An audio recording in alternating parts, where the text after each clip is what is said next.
Lombard. Here. Walter Jennings. Here. Joel Kelsey. Here. Jay Piercy. Here. Neil Helm. Here. And Bob will be late. Yes, thank you very much. Approval of minutes, July 11th, 2019. Entertain a motion. Move to accept the minutes as read. Okay. Second. Second. Motion and second. Any further discussion? All in favor say aye. Aye. Any opposed? Being none. Approval of the agenda. Any last minute changes to the Agenda's as published, sir. motion to approve the agenda? So be. Second. All right, all in favor say aye. Aye. Any opposed? Being none, we'll move into new business. We got a full house tonight, so I'll kind of give you the process that we go through so you're a little more familiar with it. We'll have a presentation that you'll see most of it on the screen that familiarizes you and us in more detail with the project. The applicant, whoever's submitting the proposal, will ask them if they have any additional information or corrections or changes to that. If there's none, then we'll turn it to the professionals in the room if there needs a road department or somebody's going to speak. Then we'll ask for public comment, and we'll take it kind of however you want to bring it. You may be opposed or for the project, but because of the size of the crowd and we want people to have a chance to speak, think about being concise, maybe 3 minutes. If somebody has already said the birds are too noisy, maybe you wouldn't get up and just report the birds are too noisy again, because repetition really doesn't do a lot other than keep other people from speaking. So if you'd keep that in mind, I'll be very appreciative of it. And if you wish to speak, you come to this intimidating looking white or tan chair there and sit down where all of this is recorded in case this is appealed. So you'll be speaking into a microphone. We'll ask you to state your name and sort of, if you're a neighbor, kind of give us some location of where you're at. Okay, with that, we'll start on Patton Minor Subdivision. Jay has.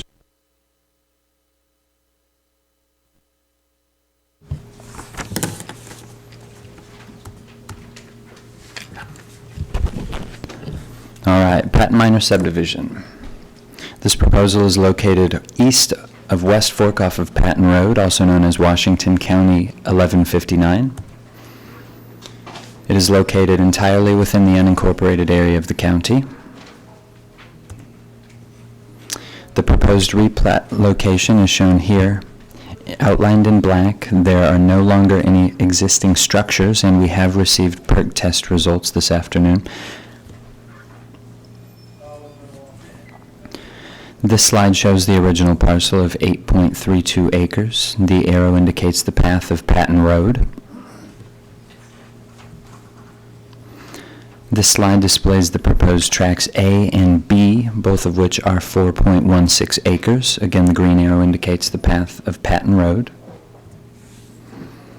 I conducted a site visit on July 30, 2019. This photo was taken at the base of the driveway that led up to where there had previously been structures. This photo is taken at the southernmost point of the property along Patton Road. Staff recommends approval of the proposed Patton Minor Subdivision with conditions. Are there any questions? Any questions of the board at this point? All right, is there anyone from the public that wanted to speak regarding this Patton Minor Subdivision? All right, seeing none, any discussion or motion? Chairman, I approve we approve that minor subdivision. Second. Motion and second. Any discussion? All in favor say aye. Aye. Any opposed? There's none. All right, minor subdivision replat lots 1B1, 1B2, and 1B3 on Sims Minor Subdivision. This proposal is located north of the Prairie Grove planning area between Jack McClure Road, also known as Washington County 625, and Bethel Blacktop, also known as Washington County 62. It is located entirely within the unincorporated area of the county. This proposed replat location is shown here outlined in black. There are several existing buildings, including residence, barn, and sheds. We are awaiting PERT test results at this time. This slide shows the original parcel of 18.24 acres.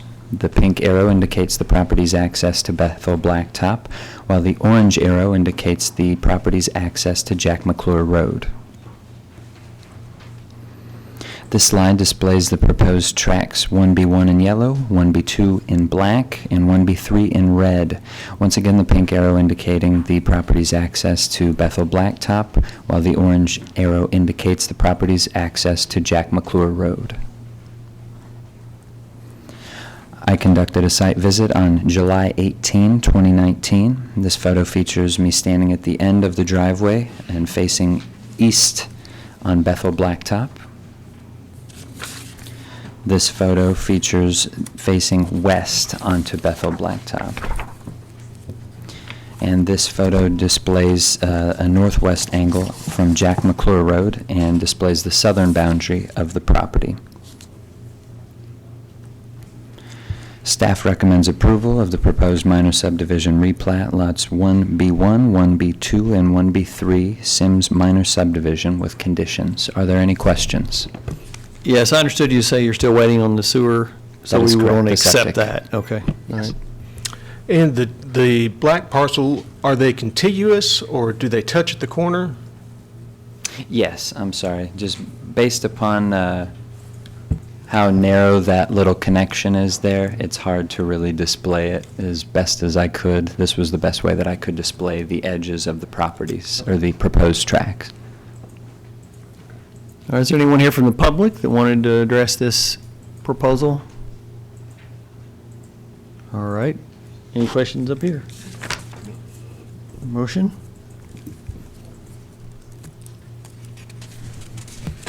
Mr. Chairman, I'll make a motion that we approve the minor subdivision replats of lots 1B-1, 1B-2, and 1B-3 Sims minor subdivision with the appropriate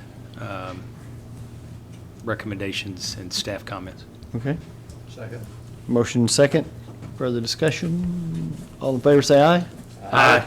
Any opposed? Being none.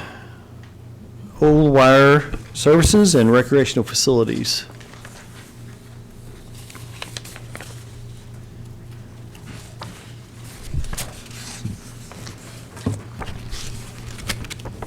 Now, this is the large scale. When did we did the CUP last time? Yeah, I'll go over that really quickly. Yeah, just do a little more because there's people here probably don't know Yes. the difference. Yeah. So this project is the Old Wire Services and Recreational Facilities Preliminary Large-Scale Development Request. This project is located in the northeast area of the county. This project last came before the Planning Board on May 3rd, 2018, where it was denied. The applicant appealed. The quorum court upheld the Planning Board decision and denied the appeal. The applicant appealed again. To make the long story short, the applicant was finally granted a conditional use permit on July 18th of this year at that quorum court meeting. And please know that since the conditional use permit has been granted and ratified, staff will not be delving into compatibility. This presentation will be primarily for the large-scale development request. And a lot of these slides were from last year, so. But here's the vicinity map. You can see it's just outside of the city of Fayetteville limits. It's accessible from East Joyce, Washington County 553, and is east of Old Wire, Washington County 67. The property is owned by the Patrick J. Tobin Revocable Trust. And here's a close-up. From this map, you can see that there is some floodplain that enters from the southwest portion of the property, and this property was surveyed at 19.42 acres. Here is the updated overall site plan. And here's as close up as we could get it. The applicant would like to build a total of 10 buildings to be used for small businesses or recreational facilities. The buildings will range from 2,500 square feet to as large as 5,000 square feet. Each building will have its own associated parking, yet due to the connectivity of the lots, overflow may be utilized at any available parking space. Tenants have yet to be secured, but the business may include showrooms, small production shops such as a glass shop or a printing shop, baseball pitching and hitting lessons, and general business and warehouse spaces. The applicant has stated that anything considered adult entertainments will not be included or acceptable as tenants. So a soil analysis was conducted, and each test pit was found acceptable for septic. Again, each building will have its own septic system. Each system will have a primary and a secondary field. The area set aside for lateral lines will be protected from disturbance. The applicant would utilize some sort of barrier, such as curbs, or a landscaping method, such as large rocks, fencing, shrubs, or trees. In the plans, the applicant has utilized 2-inch curbs.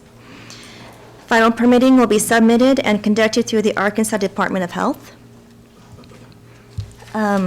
So there is a proposed 8-inch water main system with a looped system being proposed to connect with the existing 18-inch water main along Old Wire. The water main loop system will not disturb the areas designated for septic. The project proposes to install 4 new hydrants. The proposed hydrants are circled in red. And there are also no parking/fire lanes throughout the project to allow for rescue vehicles to pass through. Additionally, there is also a hammerhead turnaround on the south side of the proposed development. So this contour map hopefully will help you see where the natural drainage of the property and the neighboring properties are. When this project came before the planning board last year, the contracted county engineer did not have further issues with the proposed drainage plan and report. However, since there is now an existing structure on the west side of the property, and it's not shown here on this map, a new plan and report were submitted with this proposal. So stormwater currently drains from the east side of the property and exits towards the west side. Adding more impermeable surfaces to the property would increase the peak flow. In order to be a good neighbor and to correct this, the engineers at Basin Associates, on behalf of Pat Tobin, have followed the City of Fayetteville Drainage Manual and are proposing to create a very large detention pond in that area in red. So, Section 11-92, Storm Drainage System, Section 6 states that the quantity and the quality of any runoff from any development shall not be substantially altered from pre-development conditions. Again, the county contracted Garver, specifically Zach Moore, to review this drainage plan. Mr. Moore and the engineers at the Basin Associates are currently in the process of reviewing this new drainage manual and revising the plan. The way it's explained to me, and I'm not an engineer, so this is how they explained it to me, was the pipe in this pond will reduce peak flow because it will allow water to drain from the pond at a slower rate than if the pond wasn't there. Also, this allows properties downstream to recover from stormwater drainage before water from this pond reaches them.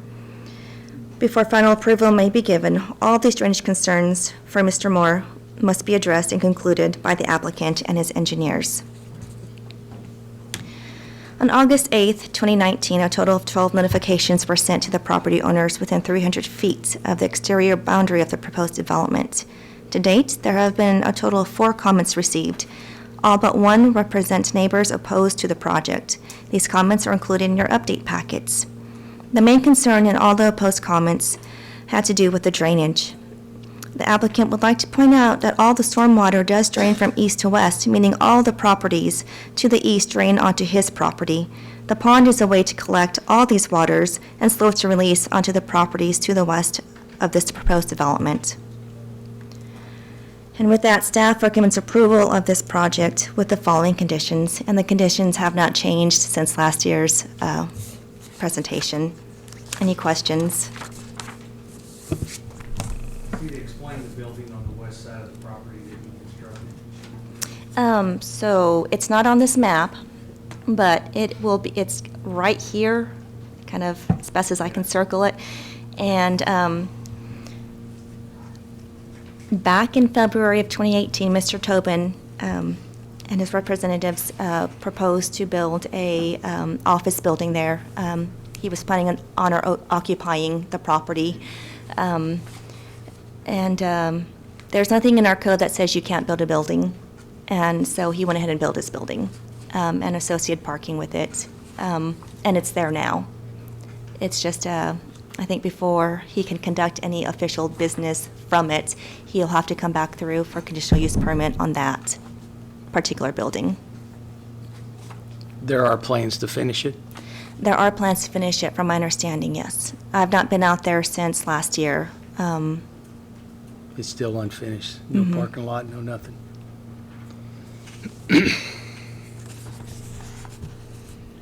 Other questions of staff? All right, as she recited, we heard this for the CUP, which conditional use permit, which means you can do something other than have a house, or you can have agricultural. This board turned it down. It was appealed to the quorum court. The quorum court affirmed our decision, then it was appealed again, and the quorum court overturned our decision. So there's really not a discussion about can it be used for this purposes. The discussion tonight, if I'm restating this properly, is if anybody has concerns about the particular layout or how it's arranged on the property, or other considerations, but not so much, it can't be used for this, because that's already been decided. So with that, do you have anything else? Is there anyone from the public that wanted to comment? I said all that for nothing, didn't I? So Thought Randy, some of y'all- are you saying we're not voting on this? No, we're going to vote on it. Okay. But I'm just saying this crowd, I thought some of them might be here for that, because it drew a couple of good crowds when we heard it the first time, so. All right, then any discussion up here, or motion, or anything?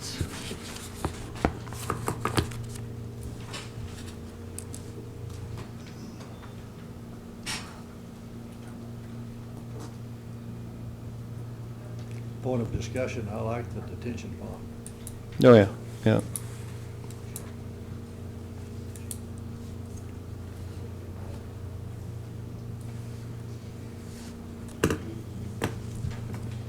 Mr. Chairman, I need to recuse myself from this one.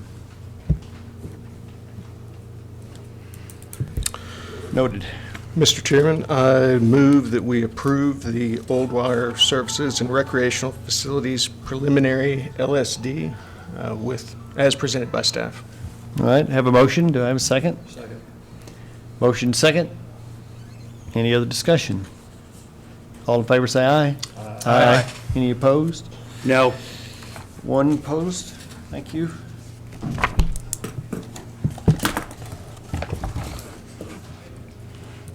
All right, item D, which is CGC RV Park CUP. This one too has been kind of up and down the road, so to speak, so let me make a comment about that. We couldn't vote on this because of summer vacations, everything else. We couldn't get a majority of the board here for 2 times, so we have heard the discussion around this project on 2 previous occasions.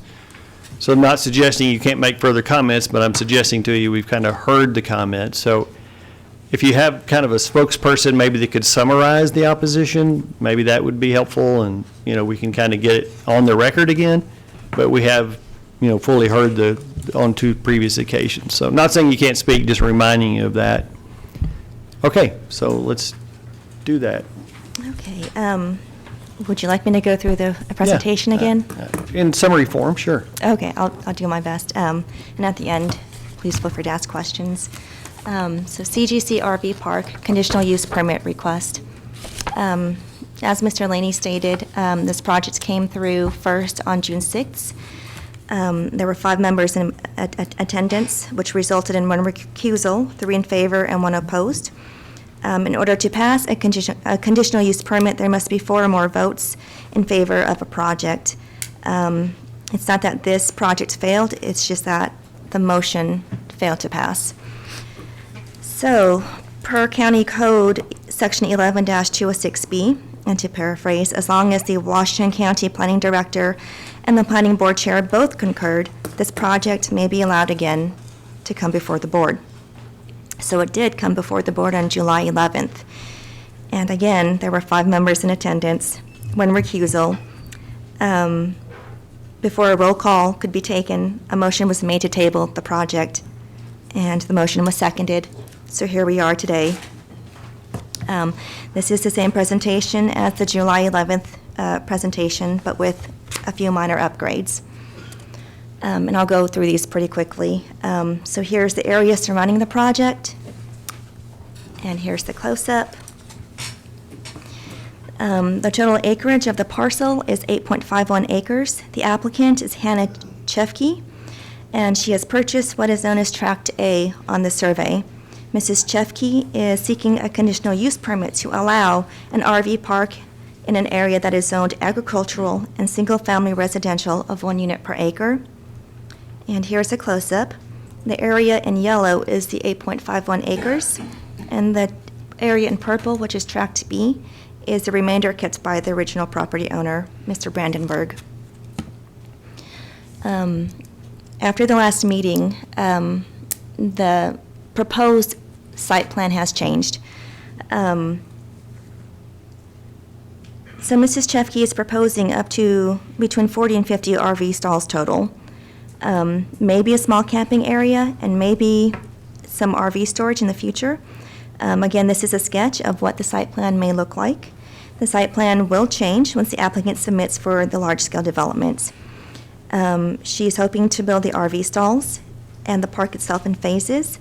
And phasing is dependent upon the applicant's clientele and the ability to invest in future phases. The first and second phases will consist of 10 RVs each. The last phase will be the remainder. Again, these amounts and this design may change once the applicant submits for large scale. So here are the criteria for allowance of conditional uses. Staff feels that items 1 through 3 have been met sufficiently through the administrative and technical review process. Most of the technical comments stated that the owner/developer is responsible for any fees incurred in order to extend the utility lines to service the property or project. Soil analysis has been conducted and found suitable for a septic system. The actual permitting and designing of the system will be addressed during the large-scale development. So staff would like to address the next criteria, which is criteria 4, that the proposed use is compatible with the surrounding area. So the surrounding area, the uses are primarily single-family residential and agricultural. The 8.51 acre site has no existing structures, and it's true that an RV park is not the same use as the surrounding area. But staff feels that with conditions and the residential nature of the project, CGC RV Park is overall compatible. The applicant is proposing the RV park to have a secluded feel, and staff feels that this will assist with minimizing the impact to neighboring properties. The applicant also plans to reside on the property itself. She and her 3 children will stay there with their dog. So the safety and well-being of her family, as well as the safety and well-being of her clients and the neighbors, are very important to her. Mrs. Chefke comes from a military family. She's a veteran herself, and she's traveled to many locations around the world. And because of her service, her duty to service and her family, order, cleanliness, and respect are values that she has adopted in her daily life, along with instilling it in her children. She has no tolerance for unruliness. Quiet hours will be strictly enforced. Limits will be placed on the duration of stay for residents. Other good neighbor accommodations will also be taken into accounting. This park is meant to provide a short to medium-term residence for workers who are in the area for projects for local companies and/or for vacationers who are seeking to escape the city for a short bit. Items 5 through 6 state that the establishment, maintenance, or operation of the conditional use will not be detrimental or endanger the public health, safety, morals, comfort, or general welfare. That the conditional use will not be injurious to the use and enjoyment of the properties in the surrounding area and will not substantially diminish or impair property values in the surrounding area.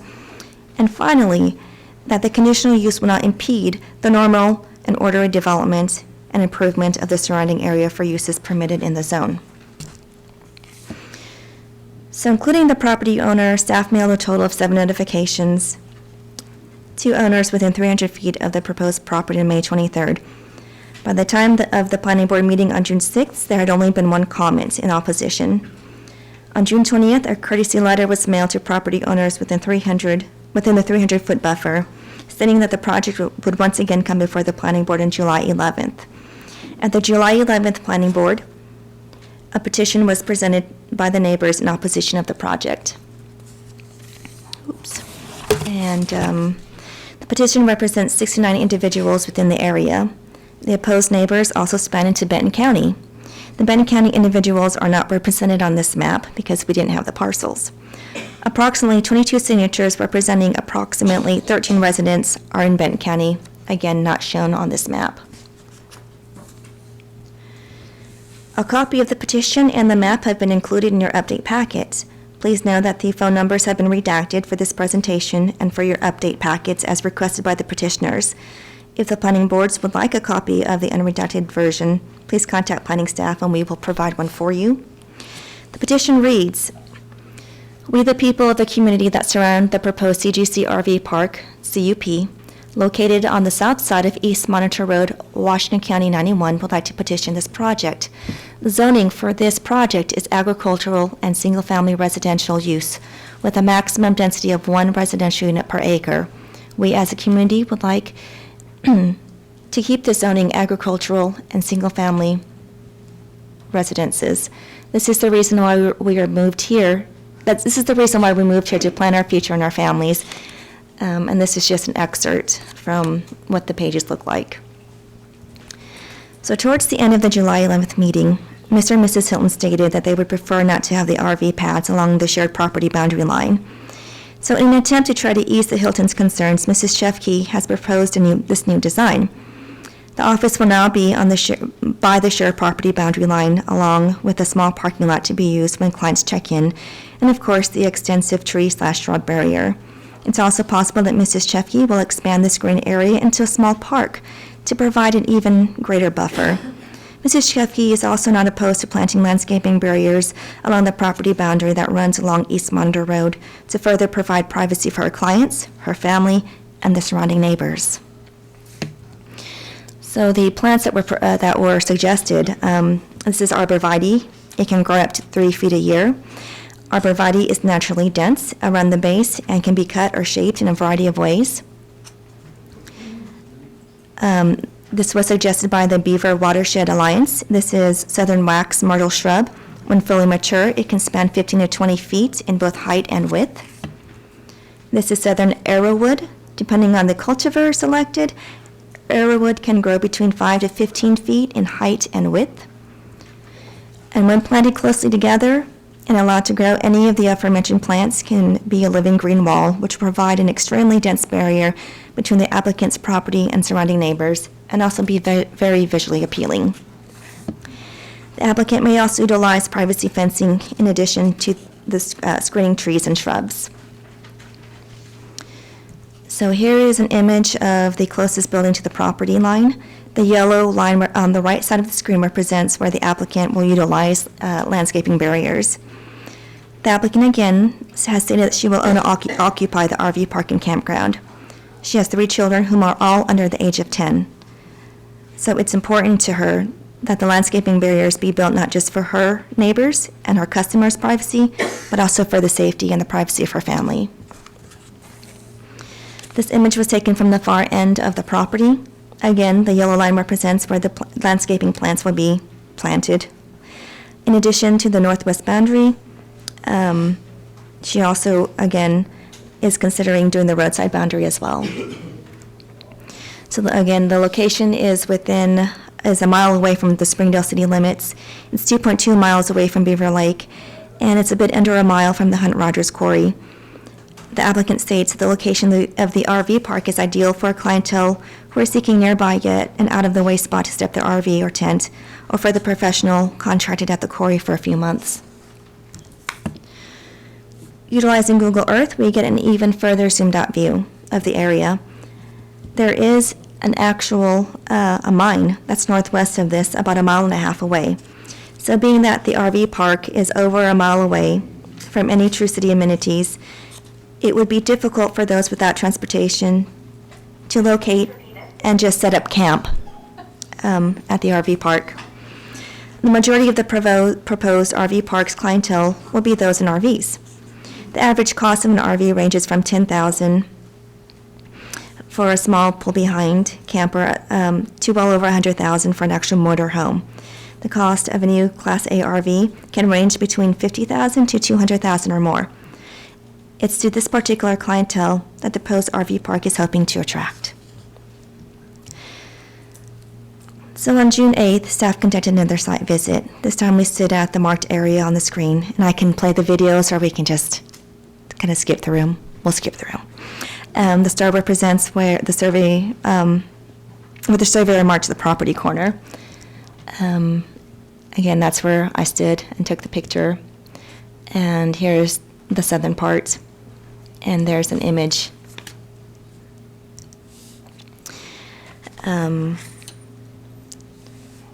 So this is what it looks like from the street. In regards to property values, staff feels that an actual real estate study by a real estate professional with knowledge of RV parks in the area similar to the proposed location of the CGC RV park would be needed to prove that this proposal would diminish surrounding property values. And again, I'm not a real estate professional, but I did look up reappraisal values for some of the surrounding properties of other RV parks in the county. The reappraisal values, which are done by professional appraisal company contracted by the assessor's office, state study for properties that I looked in starting at 2015. According to RDOT, in 2018, approximately 2,200 vehicles a day traversed this portion of East Monitor Road. The counter was placed, there's a green dot on the screen, and that's where the counter was placed. East Monitor Road is classified by RDOT as a major collector, and a major collector is in a rural area that provides service to any county road not on an arterial route. It links schools, parks, important mining and agricultural areas to nearby larger towns and cities with the arterial routes. Major collectors serve as the most important intra-county travel corridors. Again, to the north and south are mining operations, and at any given time, dump trucks may be seen on East Monitor Road. At the last meeting, there was a lot of concern in regards to dump trucks and road conditions, and I asked that if the neighbors are concerned with the mining operations and with road conditions, to please contact the planning office directly so we can see if the mining is operating within its approved conditions, and to also contact the road department to address the road condition concerns. As of the last meeting, no one has contacted our office directly in regards to the mining operations, and as far as I know, no one has contacted the road department. So many RV owners will also tow a small car or truck, or will also own a larger truck to tow their fifth wheel trailer with. Staff feels that additional few dozen, that are on a road that already sees 2,200 vehicles a day will not impede the natural flow of traffic or cause any traffic concerns. And it's highly unlikely that all clients in the RV park will be coming and going at the same time. Traffic will trickle in and out of the proposed RV park. So staff recommends approval of this project with the following conditions, and these conditions have not changed since the last meeting. Any questions? Thank you. No, that was a lot. That was a lot. Okay, do we have anybody up here first? No? Is there anyone from the public that wanted to review your concerns or go through them again? Let's take time to do that. Sorry, can I add one more thing? Sure. In your update packet is a letter from the applicant. She wasn't able to be here herself. Okay. You're more than welcome to read it, or I can read it to you. Your Yeah, choice. we're good, I think. Thank you. Somebody start stand up. I saw you there. Yeah, come on forward to the mic and state your name for the record, please.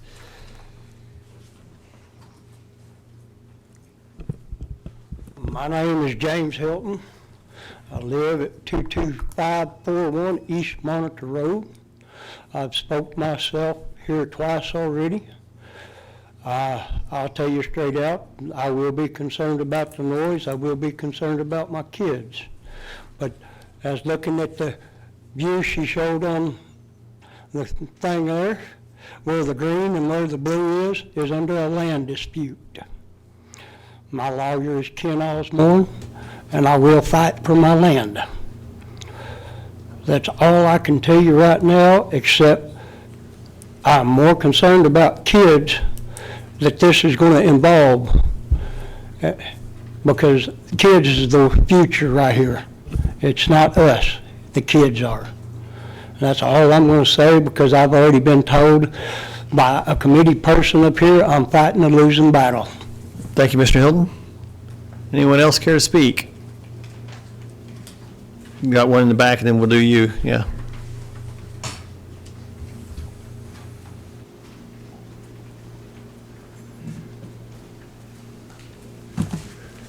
Good evening.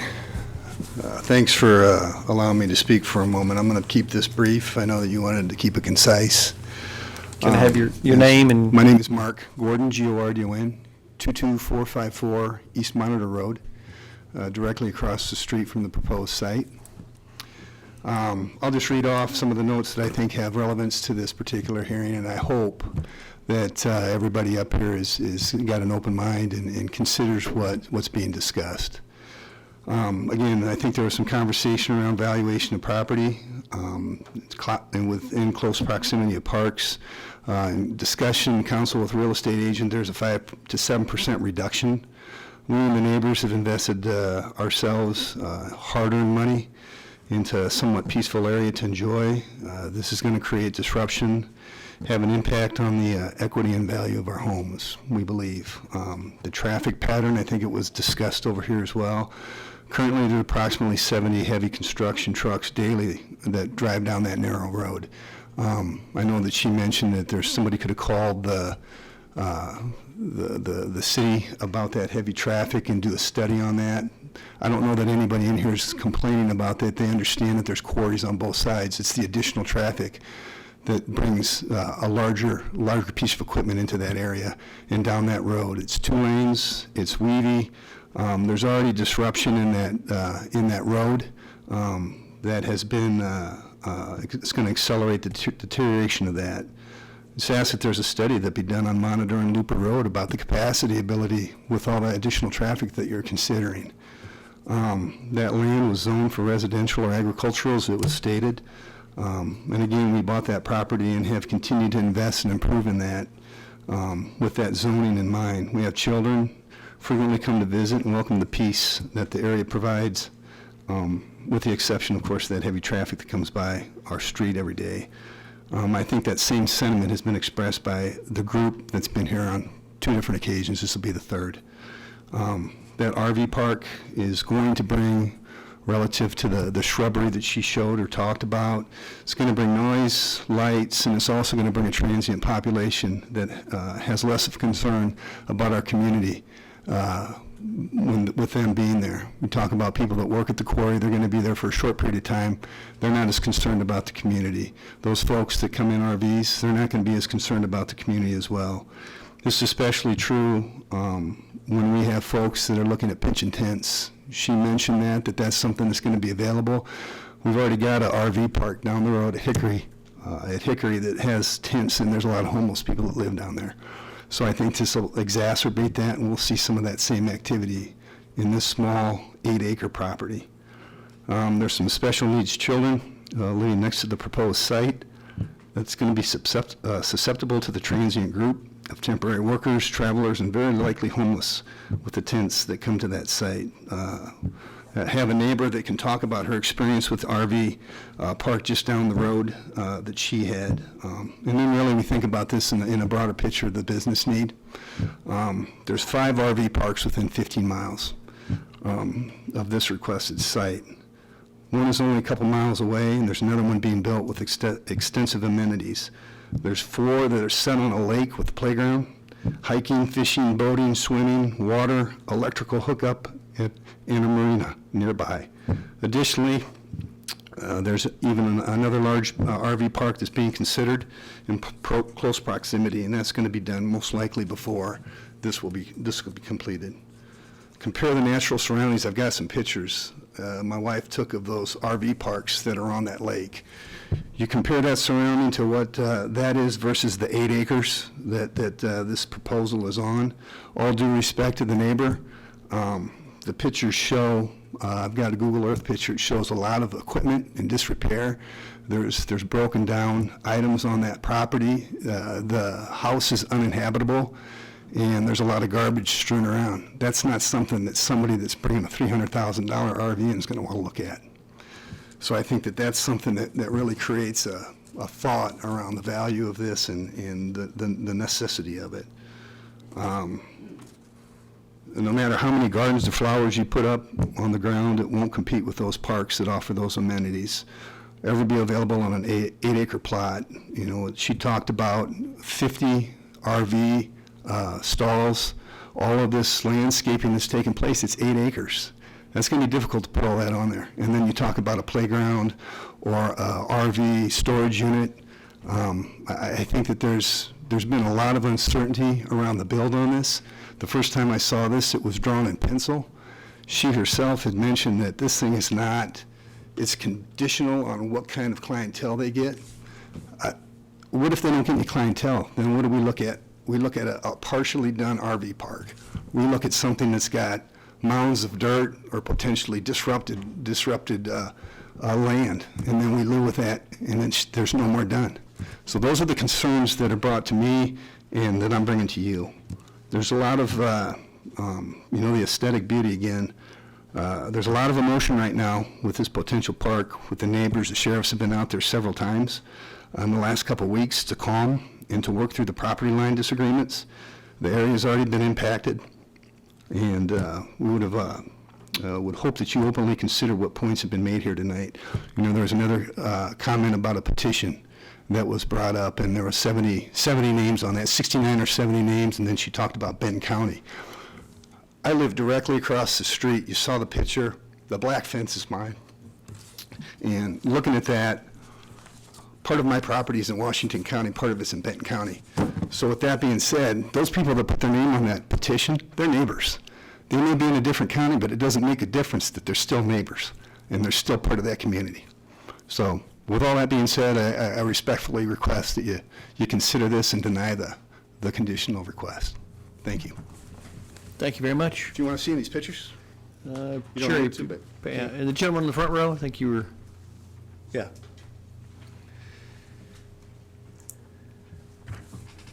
My name's Roger Vickers. I live at 3341 Looper Road. So I'm just down the road from there, but we have adjoining property to that. In fact, our name is listed on one of the maps that she showed for the property. I'll keep it brief. I think he summarized everything really well, but the concern is, there is a lot of RV parks. There's really nothing there to draw people in other than, I'm just afraid that, he's talking about the transient, probably it's going to be more of a low-level housing type thing is our fear. You have people that don't have houses, so, they don't really respect the property and the neighbors and stuff like they should. And I do think it will devalue the surrounding properties. And anybody that denies that RVs might do that, consider how easy it is to find a city that won't allow you to park your RV in your own front driveway if you own a house. So, they're frowned upon in a lot of areas, and I kind of agree with the gentleman before me. There's no way she's going to build this out to 50 RVs. It's going to be tents and broke down, and anybody that's going to come up with money. It's not a good place for an RV, and it's just going to lower the property values. So, told you I'd keep it short, so. Thank you, Ms. Vickers. Anyone else here? I didn't see any other hands, but. Oh, yes, ma'am.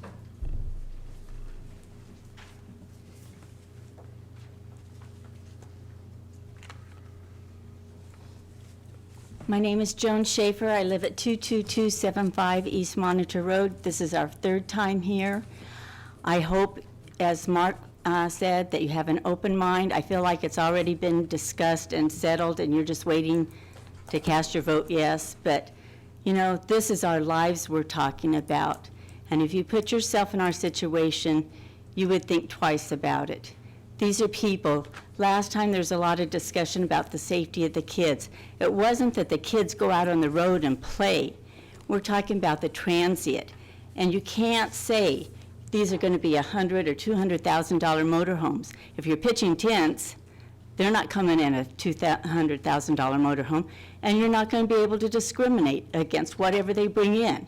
These people need to make their payments, and they're going to take whoever's going to come in and rent to them. And if they get in there and they stay for long term, it is going to deteriorate our property values. And for most of us, this is our retirement home. This is something we want to live out for the rest of our lives.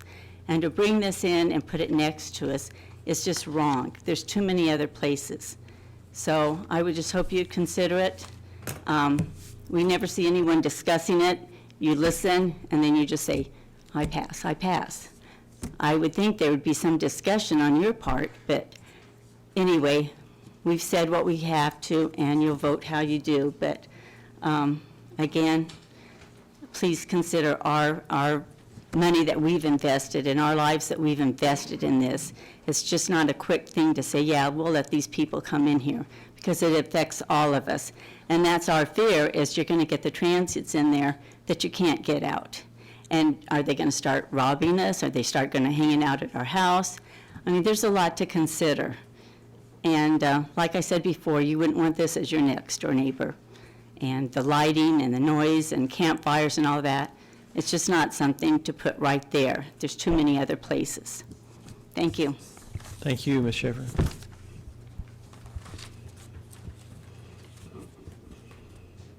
Anyone else? All right, we have discussed this on 2 other occasions, so, oh, I'm sorry. Almost missed out. Not too long. Hi, my name is Ines Bardella. I live at 16235 Walnut Trace. I'm a new resident, actually, to Washington County for less than a week.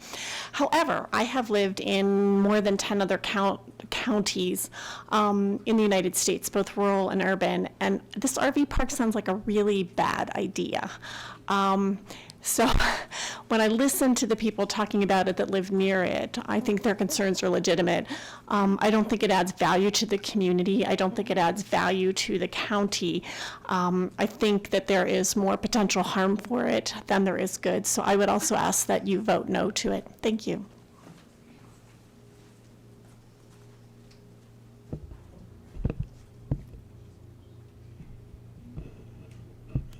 Don't see any hands, so we'll close the public comment session and see what board wants to do. Have any questions or discussion? Well, I wonder if it would allay some of the other board members' concerns about compatibility if we added screening along the road, along the front edge, if that would help as a requirement.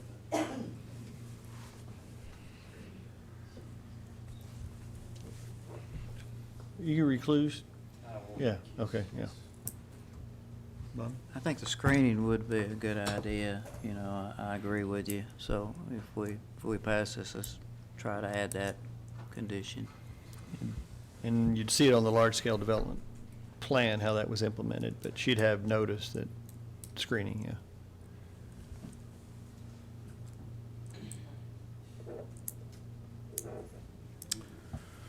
Well, Mr. Chairman, I move that we approve the GCG RV Park CUP with, as presented, with the additional requirement of having screening along the road as well. Second. Okay, I have a motion and second. Have one recusal. Boy, I can't say it tonight. One recusal. So all those in favor say aye. Aye. Any opposed? No. All right, would pass with one and opposed. And we would move on to the Weddington Mine One question. High CUP. One quick question. The appeal process at this point. You can, yeah. Yeah.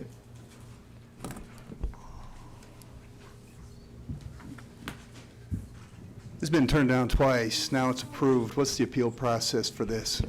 You can appeal the CUP to the quorum court, and you have to get on their agenda, and I think you have to be sponsored by. Yep. Yeah. You're sponsored by your JP and Gary, which is all that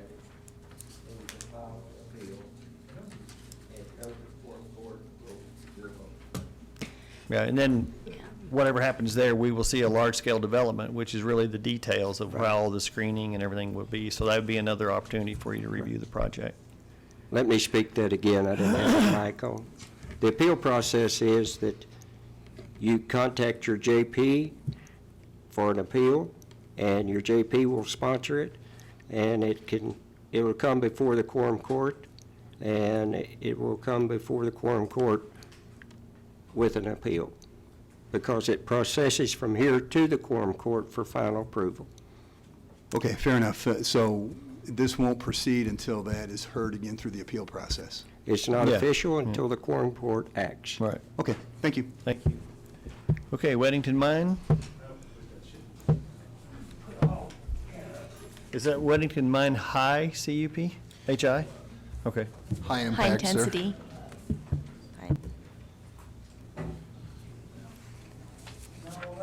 Just as a point of reference, was this same property looked at, how long ago, Bob? Rich 5 Red Dirt years is what it ago, was wasn't called 4 to 5 years ago. Yeah, it was named after the guy the road's named after. I can't remember. Mark He was the Rich. previous owner. It's a portion of that property. And It's smaller now, and that about was half. declined by us. Did we, just refresh my memory? Because some of the new Sir. board members that wouldn't know about it. Yeah. End of 2014, beginning of 2015, this was heard several times as Rich Red Dirt. It was Rich a- Red Dirt, that's It it. was a larger project, or excuse me, a larger property, and they were proposing to exit out onto Rich's Road. And there was right-of-way issues with Rich's Road. And then there was a proposal for it to access Harmon Road, and there were site distance issues, and so the project was denied. Denied. Then it was appealed, denied again, appealed up to circuit, denied.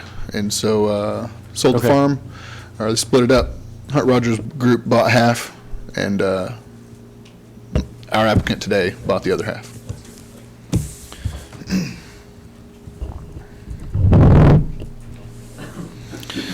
All right, Weddington Mine, high impact CUP. The proposed Weddington Mine is located just west of Fayetteville, taking access from Harmon Road, Washington County Road 31, near the entrance to the Weddington Woods subdivision. The conditional use permit request is to review the 3 parcels for suitability for mining and compatibility with zoning. This diagram shows the desired intent of the CUP request.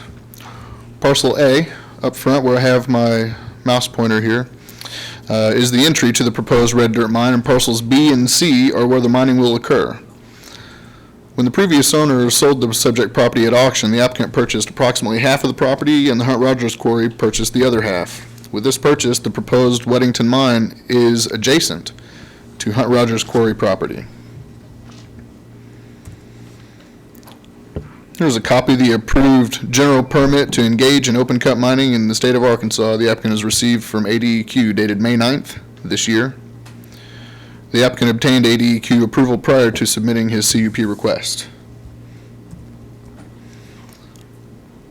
The boundary survey and legal description of the property shows it at 60.83 acres. The applicant's ADEQ permit is a general mining permit issued for mining operations not to exceed 20 acres over the life of the mine. ADEQ issues individual permits as well for mining operations that will exceed 20 acres over the life of the mine. Both of the permits require a notice of intent, or an NOI, to be submitted with the permit application. The applicant initially submitted the survey and legal description for the entire 60.83 acres, but now has submitted this survey showing the 20 acres to be mined and the first 4 acres to be opened up. In this diagram, you can see in light red the 20 acres, which he will be, which if he receives approval, those are the 20 acres he'll be approved for. And then in the light green, it just shows an example of what 4 acres looks like against that.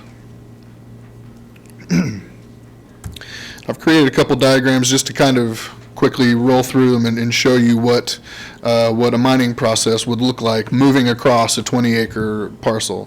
So 20 acres to be mined, 20 acres overall.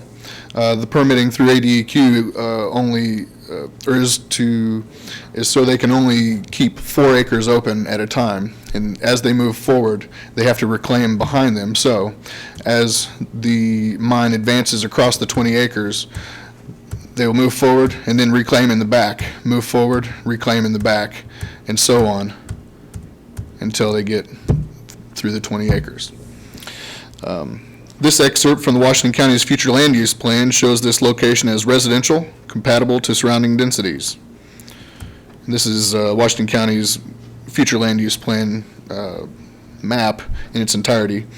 And according to the plan, here are the only areas in the county designated for industrial use. Both of the quarries, top and bottom, are located just outside the city planning areas, just like the proposed Weddington mine location is. The industrial zone in the middle on the southeast side of Fayetteville, which is down Armstrong Road, has been annexed into Fayetteville city limits now, so is no longer under the county's jurisdiction for zoning or land development. Bottom line is there are no additional areas designated for mining land use, and these existing mines that were grandfathered into compliance with zoning are slowly reaching the end of their functional lifespans. And yet, county population is still growing, along with the need for this red dirt building material. However, there are still several dirt pits, both active and inactive, and a large limestone quarry in the vicinity of this proposed red dirt mine. The Lindsay red dirt mine at the top left of this map is just over 2 miles away from the proposed Weddington mine and is very close to the west side of Weddington Woods. It has been in operation since 2001 and is grandfathered into compliance with zoning. The Les Rogers dirt pit, shown here with the number 2, right here where my mouse is, has been reclaimed and is no longer active. It is located directly across the road from Weddington Woods Subdivision Unit 7, which received final subdivision plat approval in 1973. According to Google Earth imagery, the Les Rogers red dirt pit operated there since approximately 2001, so it was also grandfathered into compliance with zoning. Numbers 4 and 5, over here on the right side, the Presley and Luttrell dirt pits are both inside Fayetteville city limits now. But Luttrell was operating in 2001, and the Hunt Rogers quarry, number 3 on the map, right up here, was already a substantial operation at the beginning of 2001 and is grandfathered into compliance with zoning. This map shows the subject parcels in light blue in the center of the map and all the neighboring parcels within the half-mile neighbor notification area in light green. These are the 178 neighboring parcels owned by 140 neighbors that the notification letter and comment forms were mailed to. This map shows all the neighboring properties that received the neighbor notification letters in light blue, with the properties that submitted opposed comment forms shown in light red. To date, there have been 49 comments submitted in opposition to the CUP proposal, including 4 duplicates. In addition to the phone, mail, and email comments received in opposition to the CUP proposal, a petition against the CUP request has been submitted with 34 signatures. The properties shown here in orange represent the petition signatures. And then this map is a composite of all the mailed, emailed, phone, and petition opposition planning staff has received up till this morning. Of the 140 notification letters mailed out, opposition has been expressed by 49 individual commenters, plus the petition of 34 signatures. The site distance determination used during the previous Rich Red Dirt CUP review was taken from a proposed location. The road hadn't been built, it wasn't on the ground yet, and it was in a 45-mile-per-hour zone. Now that the proposed haul road has been constructed, the site distance has been accurately measured from the Washington County Road Department, found to be 440 feet for a left-hand turn, where the requirement is 390 feet in a 35-mile-per-hour zone. Site distance to the left is adequate. Approaching the proposed entrance from the south at the edge of the site distance, this is what the view looks like coming around the bend. Site distance to the right was measured at 836 feet, where the requirement is 335 in a 35-mile-per-hour zone. Site distance to the right is adequate.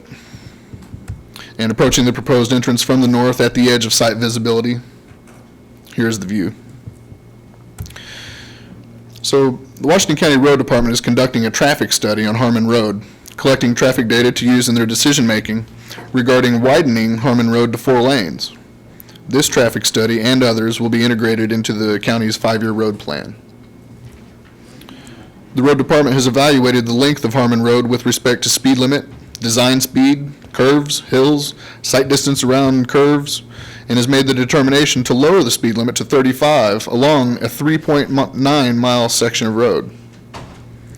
The county contracted engineering company, Garver and Associates, has been commissioned to conduct the same speed limit study as a second opinion and report their findings back. And we expect those findings probably next week, maybe the following week. Excuse me. In Washington County's traffic study, the traffic counters were deployed to the location just south of Dogwood Drive, the southern Weddington Woods subdivision entrance off Harmon Road. The traffic counters were there for a period of 1 week. The following data was collected from these counters. So this summary shows the section of Harmon Road to have average daily traffic of 1,487 vehicles. This data shows the peak hours for volume and speed. The peak hour for traffic volume on weekday mornings from 7:15 to 8:15 is 116 vehicles in that hour. And weekday afternoons from 4:45 to 5:45 is 144 vehicles on average. Weekend peak volumes from 10:15 to 11:15 a.m. with 88 vehicles on average, and 4 to 5 p.m. with 109 vehicles on average. Peak speed in the mornings is from 12 to 1 a.m. at 40.7 miles per hour, and again from 5 to 6 a.m. at 41.6. Peak speed in the evenings is from 4:30 to 5:30 at 41.9 miles per hour, again from 10:30 to 11:30 p.m., 41.9 miles per hour. Due to the peak volume hours, planning staff is recommending a condition of approval that this red dirt mine will not allow loaded trucks to exit the mine onto Harmon Road during the peak volume hours from 7 to 8:30 a.m. and 4:30 to 6 p.m. on weekdays, and 10 o'clock to 11:30 a.m. and 4 o'clock to 5 o'clock p.m. on weekends. So during those peak volume hours, we're going to limit the access to Harmon Road from the red dirt mine. This speed chart of both lanes combined shows 70% of the traffic exceeding the 35-mile-an-hour speed limit. Everything from the white column to the right is exceeding the speed limit.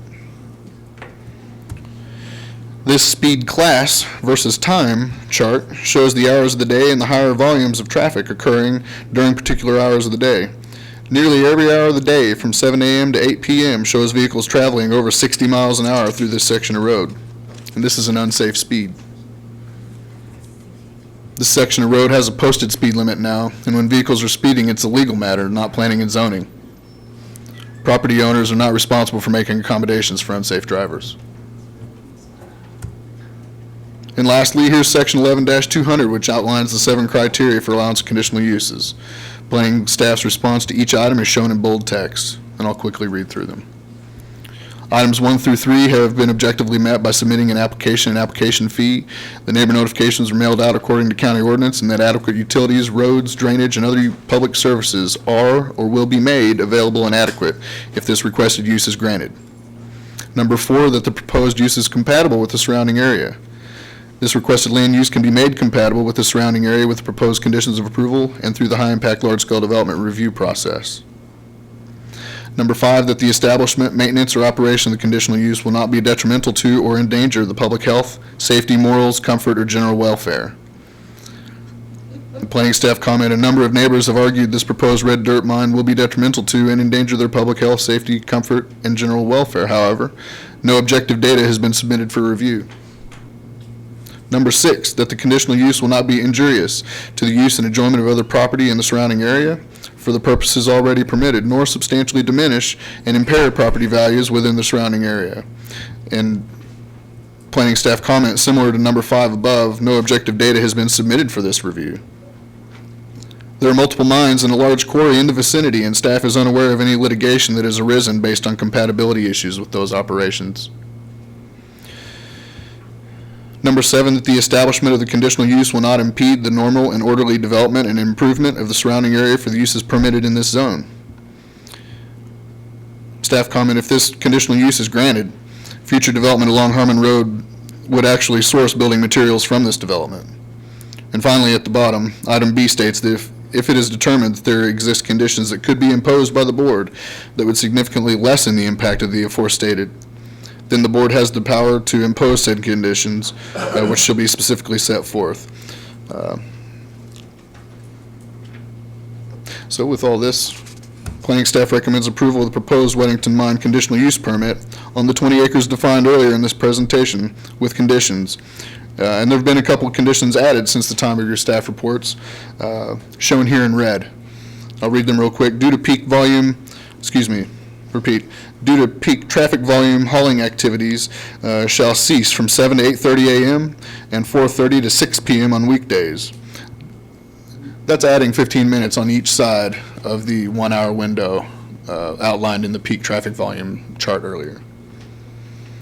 And 10 to 11:30 a.m. and 4 o'clock to 5 p.m. on weekends. Number 4, high-impact, large-scale development approval is required prior to operation of the mine. And at the high-impact, large-scale development stage of permitting, a stormwater drainage report will be required to include a stormwater pollution prevention plan, pardon me. I'll take any questions you have of me. Otherwise, I know the applicant is here. Yep. If you have any questions for him. Can you say again what information Garver is going to get back to you in a week? What are they going to tell us? The County Road Department conducted the study of the characteristics of Harmon Road, and they've contracted or made the request to our county contracted engineer to do an independent study, get a second opinion. There have been some controversy over, the timing and everything, but we've been working on a 5-year county road plan for quite some time now, at least a year and a half. And Harmon Road has been identified as a major arterial, and there's a lot of study that goes along with that, and a lot of study that goes on the front end before you make the decision to widen a road to 4 lanes, smoothing out some corners and such. And so that study was something that was happening independent of this, or was that study done because of this application? I believe the study was done independent. Okay. Do you have a question? Yeah, Nathan, as an interim step, is there a room for a side lane to be put at the entrance? That wasn't proposed, and so it hasn't been reviewed. Okay. I can't speak to that because I don't have any of the data in front of me. Just a lot. And just for clarification for the public, we throw around words quarry, mine, red dirt pit. What are we talking about? When I say quarry, I'm referring to typically a rock extraction process, especially if there's blasting. Right. Chief Gales could probably correct me if I'm wrong on that. No. The mine, the red dirt mine, will be an open cut red dirt mine where they're extracting red clay building material down to the bedrock, not blasting. Right. I just want to be clear to the public sir. what's being proposed. Any other questions up here? I have some concern about how you would monitor the recommendations that you have on the traffic patterns at such and such a time. And yes, sir. Good question. We typically don't monitor. We leave it up to the public to let us know, and they do. They do. But one of the conditions in there is we put a sign on the Hall Road visible to the dump truck drivers as they're exiting, outlining those times a day and the prohibition of hauling dirt off the property during those times. All right. I think there's the crowd's still here, so I'm assuming most of them want to speak to this. So we will embark on that. I would encourage you to remember these size of crowds. I ask you to restrict your comments to 3 minutes. I don't have a button that kills your mic, so I can't really cut you off, but please hear that because we want to hear what the next person has to say. Again, if it's traffic, and we've heard that 5 times, you might consider bringing something else to our attention. But I'll just start in the back. We'll go orderly that way. Back of the room, anybody? There's a hand up. There's a guy standing up, so come on forward. There's a hand up there behind where you were. I saw that hand, so. My name's Jim Hendricks, and I'm the transportation supervisor for the Farmington Public Schools. I'm also a 31-year resident of Weddington Woods, and I've used that entrance for 31 years.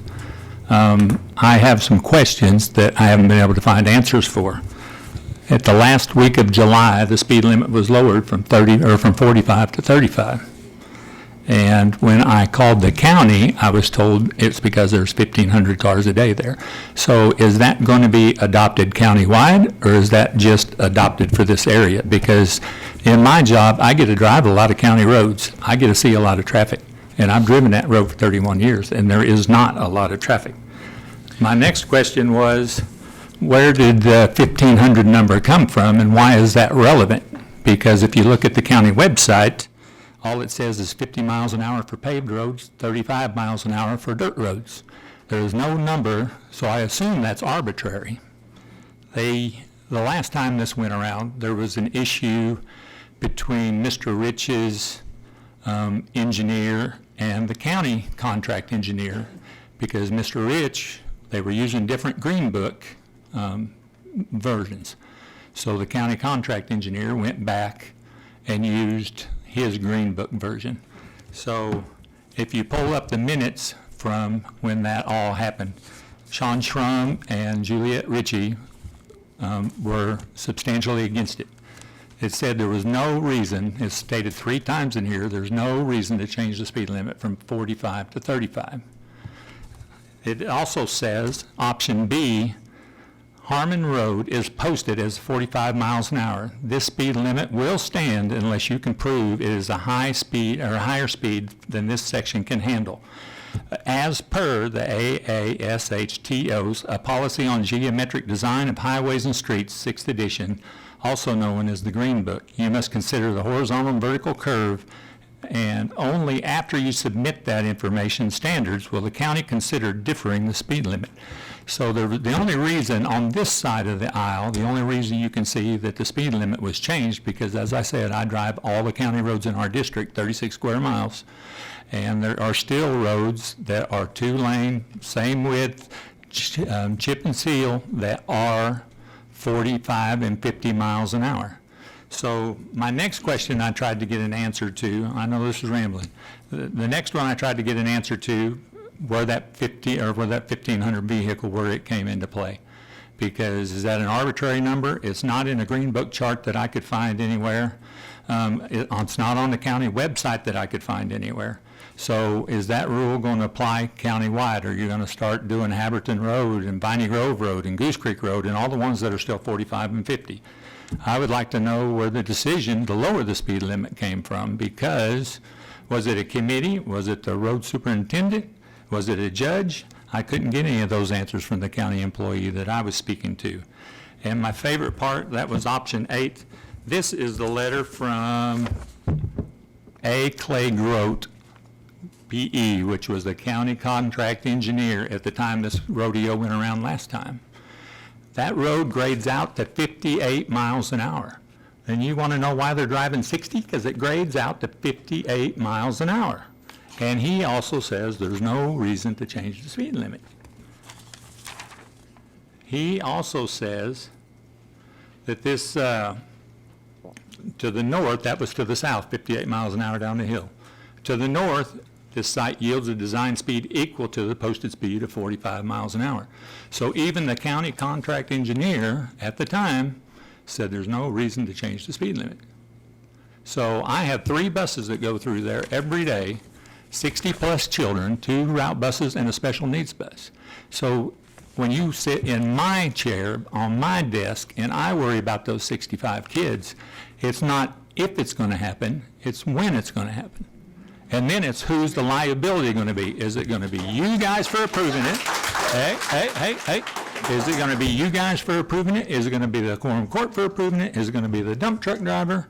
Is it going to be the owner of the pit, who is going to be liable when something happens? It's not an if, it's a when. I can promise you that. It's not an if, it's a when. And I wouldn't be surprised if all of a sudden there's little signs popping up on the other side of the road that private property owns that says, 1-800 car wreck, call me, or on your side or by your side. So anyway, that's it for me. Yeah, well, thank you. I'm going to further disappoint you because I have no idea. We never talk about, we don't set speed limits, so this board. Well, that's what I figured, yeah, that this board, came from the county, but I can't find out who from the county and how high up the food chain from the county. Don't know the answer to Because that. every other county road, except for this little section, is still 45 and 50 miles an hour for the same style of road. So that's my question is, why did they lower the speed limit when it's graded at 58 miles an hour by the county engineer? And my next question is, on this side of the aisle, it looks like that was done to improve sight distance. And speaking of sight distance,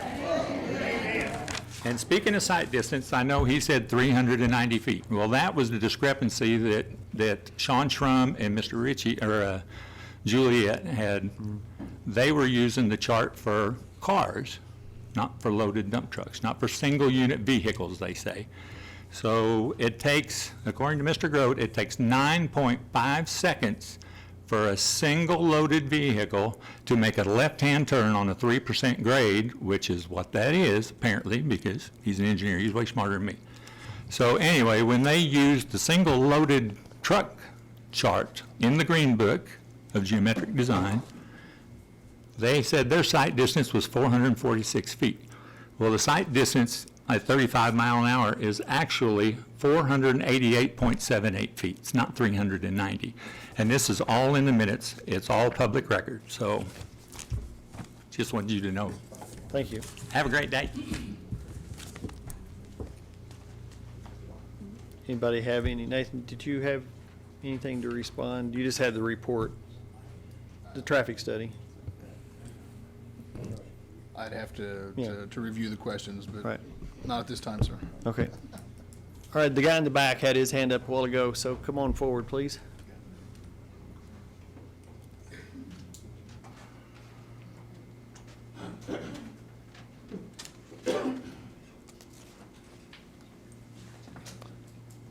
My name is Lloyd Miller. I live at 16013 Cedar Lane, Fayetteville, Arkansas. You talk about the death that could happen. It did happen last night on Weddington Drive. Not far from this deal of somebody coming down the hill and running into somebody and killed somebody. This is what you're talking about. There is not enough room for trucks to pull out when they can come downhill. This has been discussed many times. This was turned down previously because there was not enough room for this to happen. This is a safety hazard. I spoke against this project previously.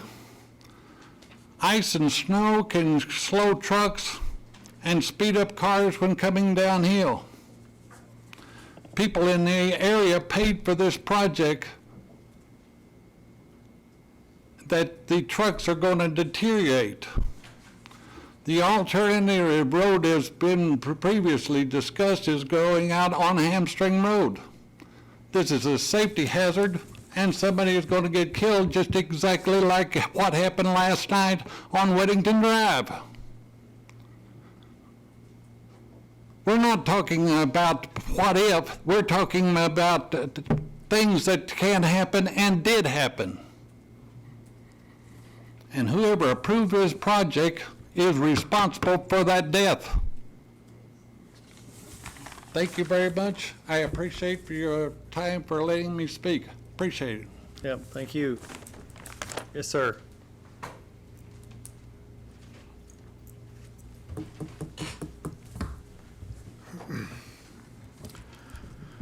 Good afternoon. My name is Jim Gallagher, and I live at 12279 Martin Road, Fayetteville.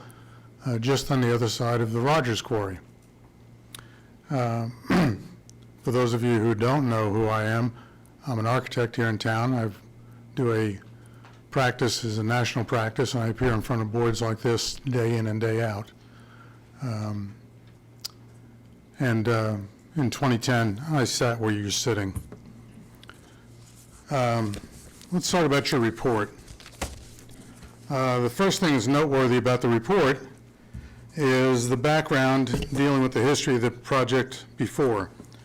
If you look at the first page of the staff report, about 2/3 of the way down, it says that the reason the project was turned down before was safety concerns regarding the proposed location of the Hall Road intersection with Harmon Road, issues of compatibility, and the likelihood that this project will be injurious to use and enjoyment of some of the other properties in the surrounding area for the purpose already permitted, and substantially diminish and impair some property values within the surrounding area. You turned it down.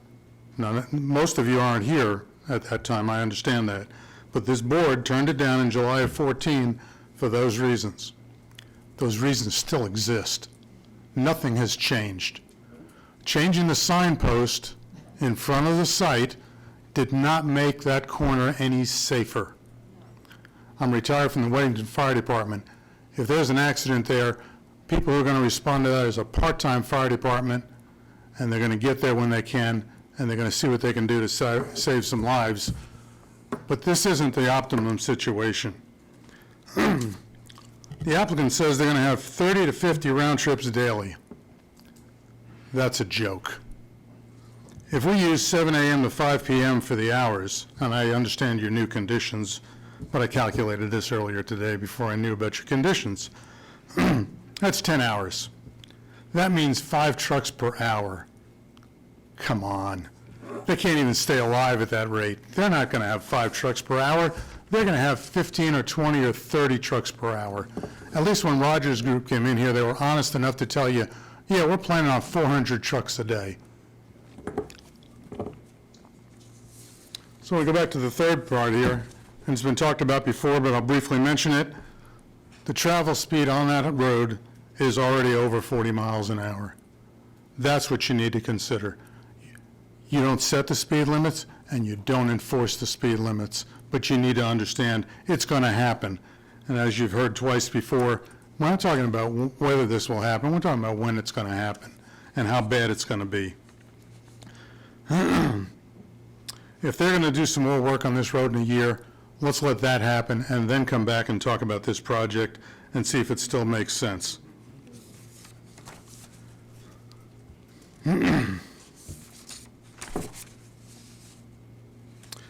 So we're talking about the future land use here. The future land use plan is for residential, not for a quarry, another quarry. So they're talking about how the number of neighbors argue that this proposal will be detrimental. No objective data has been submitted. They also say they're unaware of any litigation that has arisen due to compatibility issues with this operation. The reason they're unaware is because of their absence of experience. They're all new people here. I haven't seen any of these people working here when I worked here, so I know they're all new people. But some of you know that when Sweetser did their red dirt pit on Hamstring Road, the neighbors fought that in court to a standstill, got a settlement. Sweetser closed the property and sold the land to Rogers. It never operated again after the hearing in here because of countless days of litigation that your current staff knows nothing about because they weren't here. Now, they put up a map. They showed you a map of a lot of quarries. Yes, they were all quarries at one time or another. Either due to lack of research or lack of thoroughness, they've made this look like you're putting this in a whole neighborhood full of quarries. You're not. The first one out to the west, 2.2 miles away, I wouldn't even call that the same vicinity. The one on the southwest is marked inactive. it's been closed for a long time. That doesn't make it a current use. The inactive dirt mine to the southeast of the site, 0.8 of a mile out, that's the one that closed. It hasn't had a truck in there in 5 years, but they put it up here as if it was a current use, but it's inactive. No, it's not inactive, it's closed. Number 4, off of Weddington, the city of Fayetteville closed it. Why? They didn't have the permits, they weren't compatible with the uses, and the site wasn't compatible with the truck traffic. And number 5 is Luttrell property. They are going through their shutdown right now, trying to acquire their bonds and close that property out and put it in complete dormancy. The only thing they're doing now is filling in the holes they made. There's one active quarry. It's probably exceeded its boundaries, but I can't get any information on that. So we have to leave that for a contest for another day. I've asked about what's going on with that, and I can't get answers. I know you've flown drones over it. I know you've done surveys, but for some reason the results are secret. Well, we can't stand to have this happen again. We can't stand to have another death on that road, and we can't stand to have a quarry open up just because there used to be quarries there. Thank you for your time. I appreciate your help. Yeah. Please vote no. You have to. Yes, ma'am?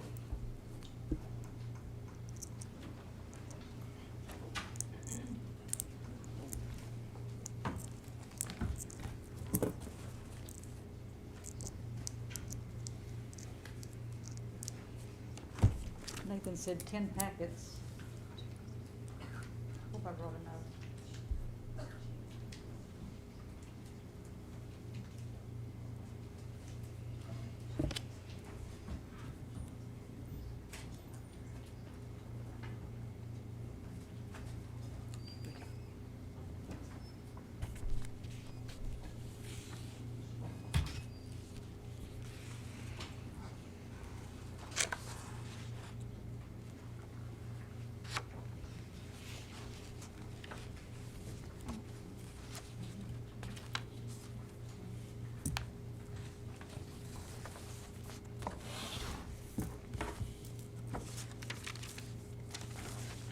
Okay.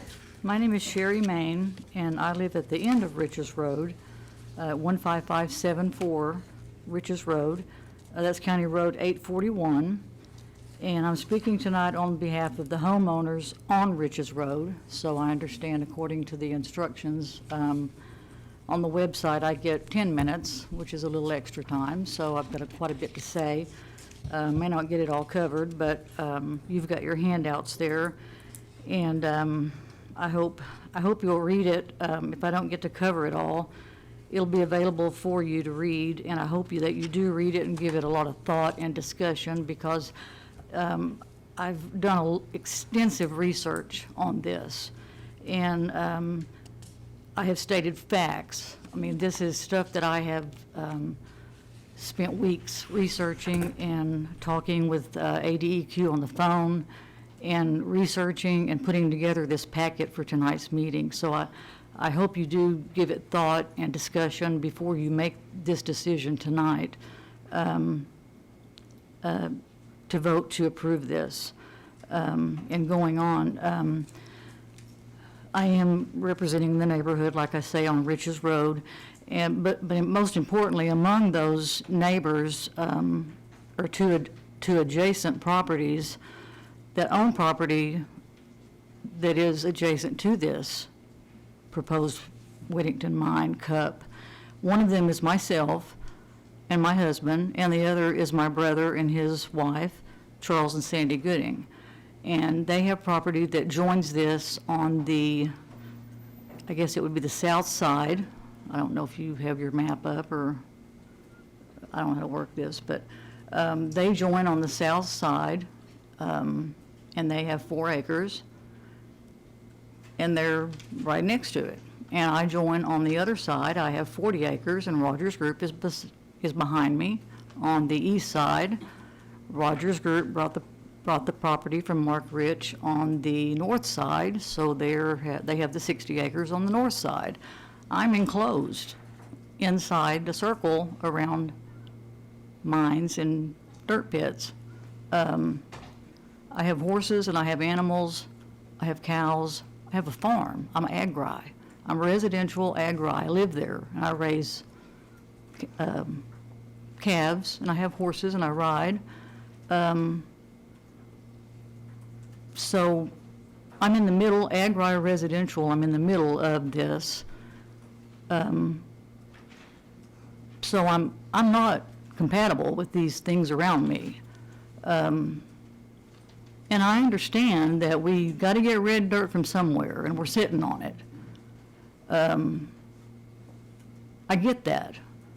But like Mr. Gallagher was saying, why in a cluster? Why should we get all of these things from one cluster area? Because there's other ones there. That's not fair. That's not fair to people living there, to put all of this on them.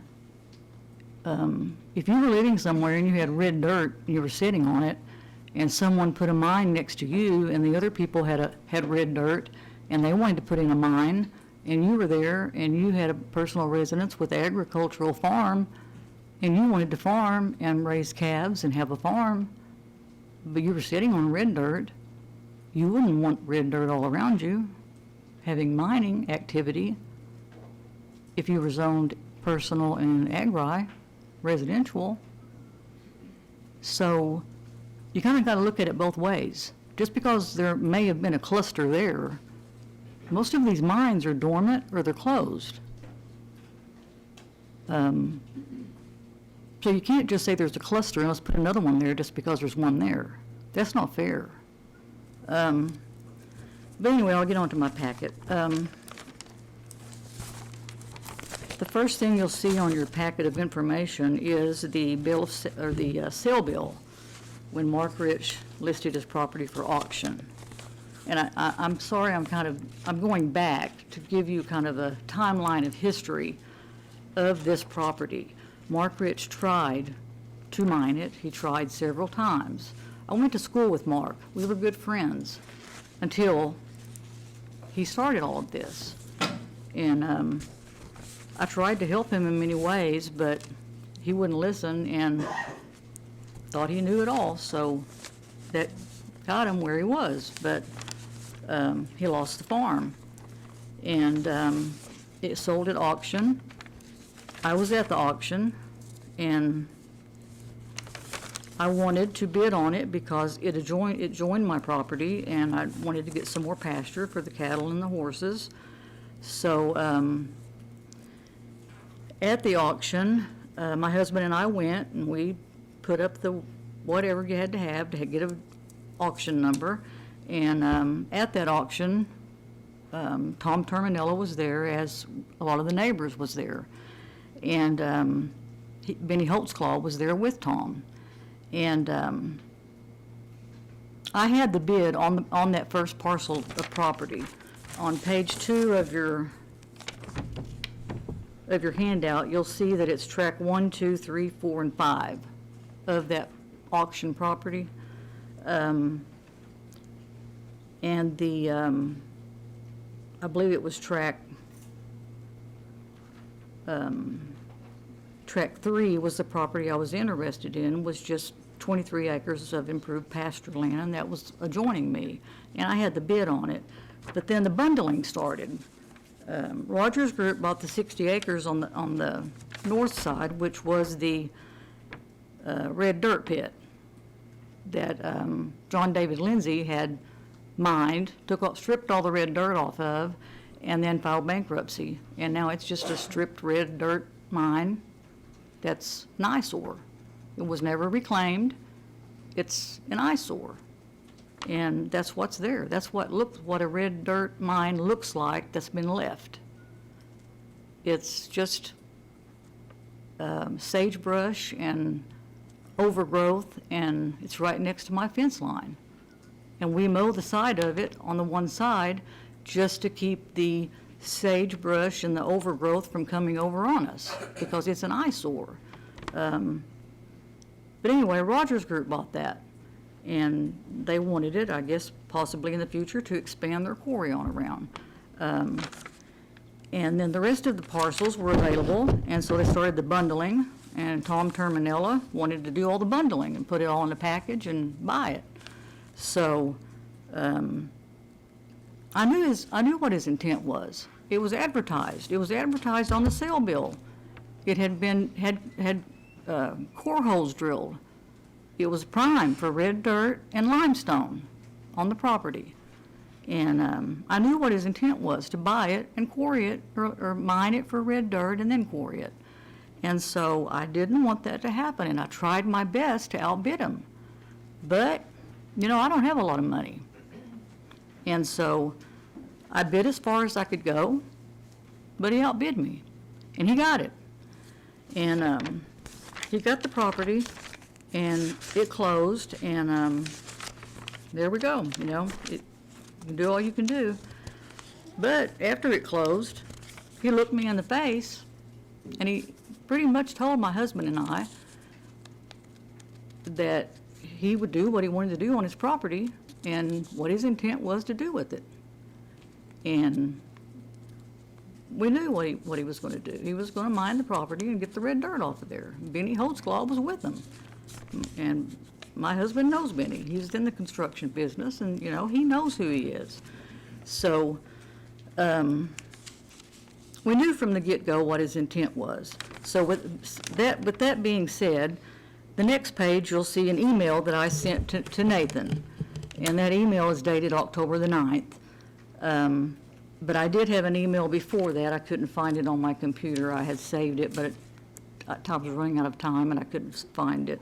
But on June the 20th, which was right after the sale, the auction sale, which happened in May of last year, I emailed Nathan, the planning director, and gave him a heads up that Whittington Mine, Tom Terminella, had purchased the property and what his intent was, and then just to be watching for it. And then on September the 27th, there was a planning meeting that night, and I sent an email to Nathan and also the planning board members, and I'm not for sure if any of you were members, I'm sure I recognize a lot of the names I sent emails to, and I think the majority of you were board members then and got my email that night before the board meeting. And I said what was going on. I basically emailed and told Nathan and the board member, most of y'all, that my concerns were that Tom Terminella, Whittington Mine, was clearing off dirt on that property over there. Dirt, he was stalking and dirt, you know, the dirt piles, stalking them up and making piles, had large equipment over there, moved in dozers, graders, track hoes, a stump grinder. He was disturbing more than 1 acre of ground.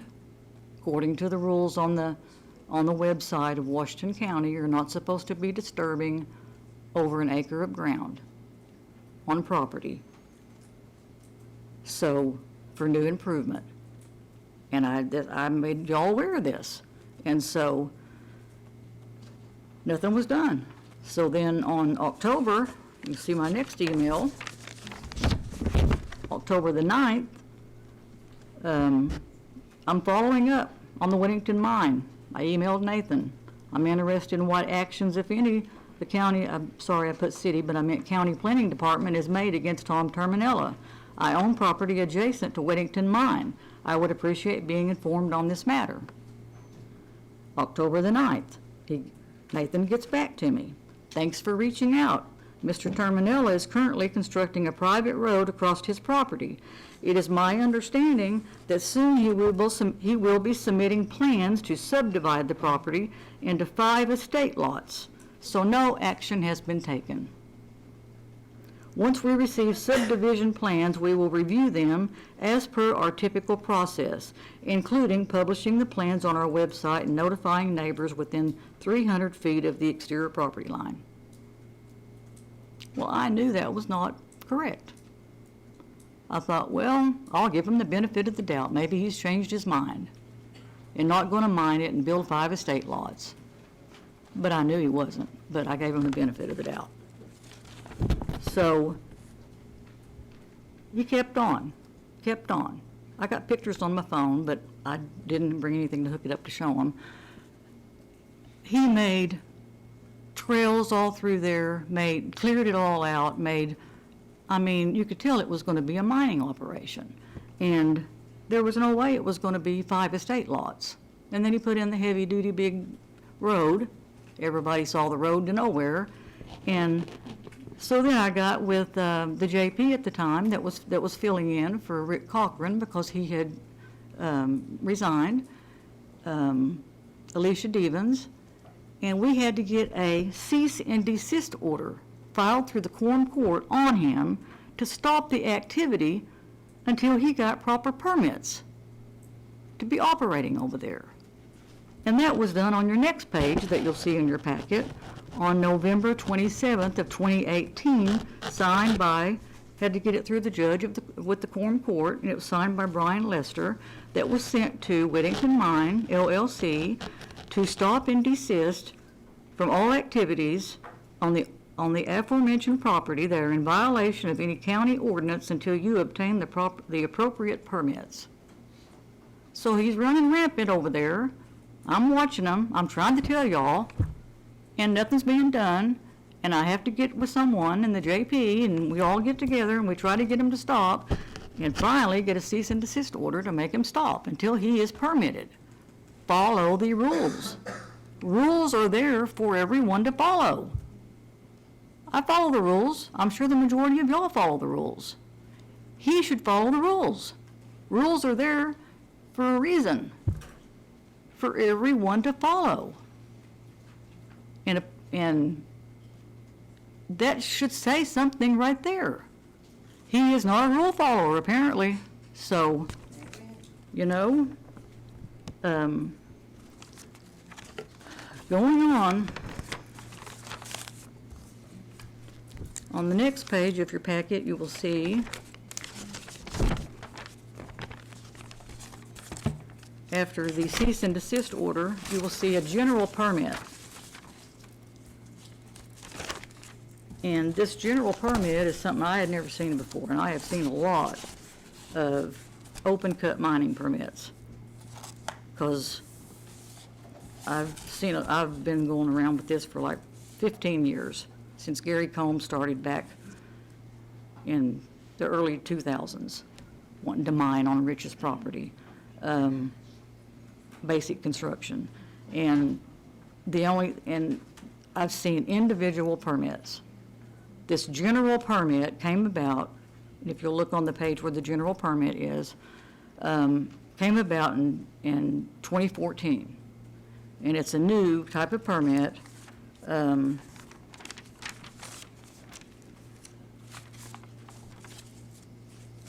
That ADEQ set forth this new permit in 2014 to simplify the method of getting a permit, so they would not put a hardship, they wouldn't put an undue hardship on very small operators, like a one-man, one-truck, one-loader, single-person operators. Also operators with very small jobs that were of short-term nature. So in the 5 years these types of permits have been available, the ADEQ Open Cut Mining Division have issued 28 throughout the state. That's throughout the whole state of Arkansas. They've issued 28 since 2014. And that's only through the general permit, that's only through the mining division, 28 permits. And 2 of them are under the general permit number that you see, 002MNAG2. And those are Johnson Mine LLC, and that permit is under that general permit, and it's 014, and Whittington Mine LLC, and that permit is 027. And those are for Tom Terminella. These type of permits were not intended for large-scale developments. and long-term developments. I talked in great length on the phone to Jerry Neal.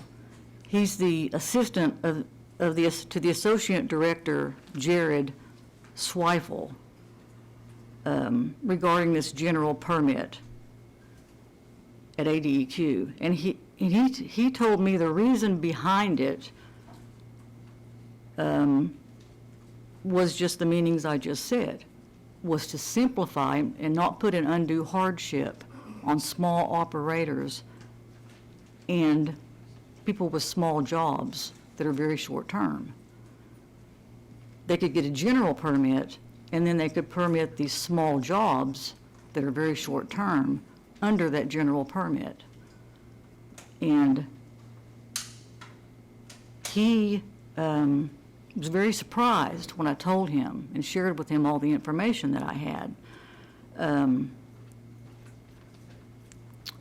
He didn't receive the same information as the Washington County Planning Office received. And that's because, as per the rules of the new simplified version for the permit under the general permit method, you don't have to submit all of that. That's why it's simplified. There's less paperwork. You don't have to submit the in-depth information like you do here for the planning board. They didn't know how many trucks he was going to be circling per day. He had no idea. That wasn't a requirement. The individual permit has much more stringent rules, requirements,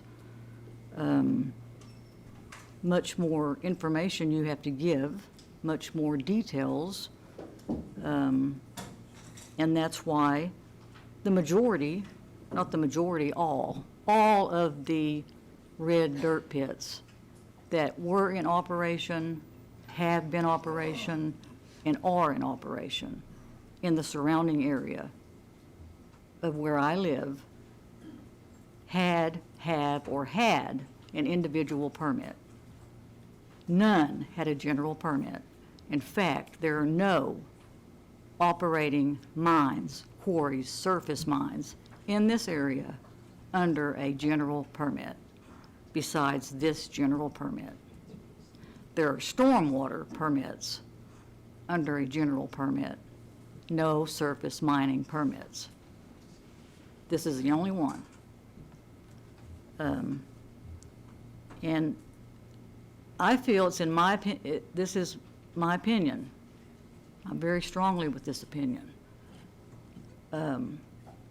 Because all these surrounding red dirt pits that are permitted through ADEQ, Open Cut Mining Division, or operators or businesses with individual permits, I think to conform and be compatible with the surrounding area, I propose this condition must be placed at the cup level to be ratified by the Quorum Court. The Quorum Court is the legislative branch with the authority to require an individual permit for uniformity purpose in this red dirt cluster area, as you're calling it. If you're going to put all the red dirts on us, the pits in one area in the cluster, make them all alike.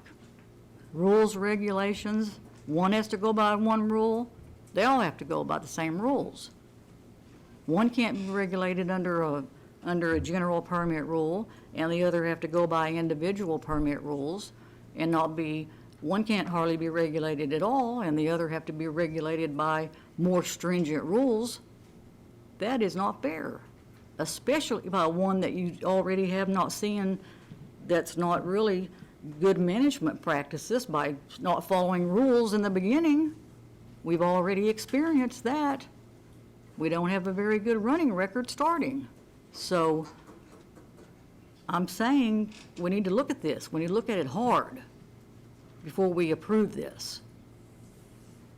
Because if in my opinion, if you approve this, if this type of permitting goes through, this ADEQ general permitting is allowed for this type of mine in red dirt pit, we're opening up, you're going to open up a whole can of worms.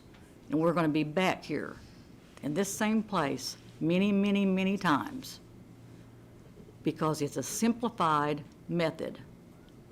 I can go get one. I'm sitting on red dirt. I can go get one.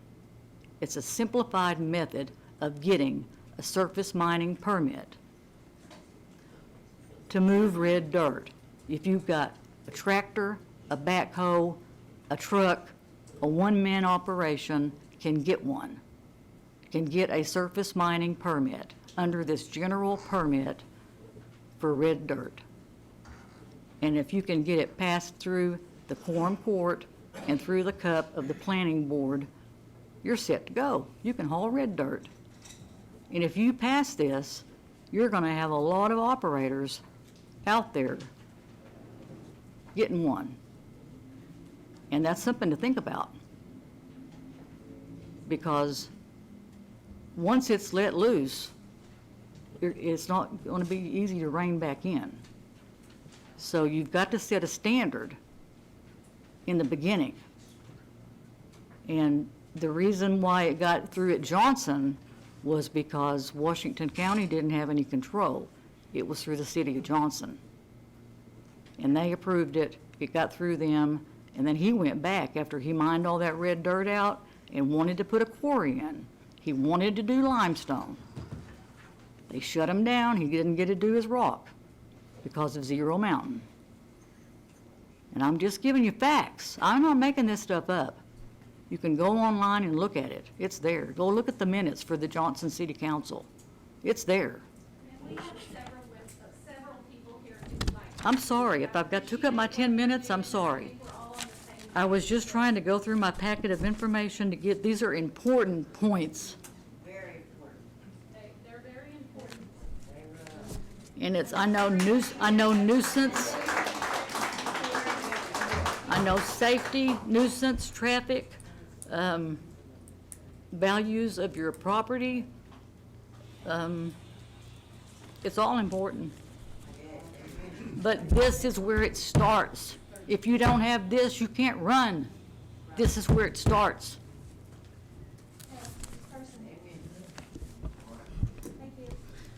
And in closing, there's a permit, copies of permits in the back of this for Johnson Mine. There's a copy of a permit for Weddington Mine. There's no stormwater permit for Weddington Mine. One is required. Within 60 days of getting your permit, you're required to have it. He doesn't have it. He's already out of compliance with the general permit.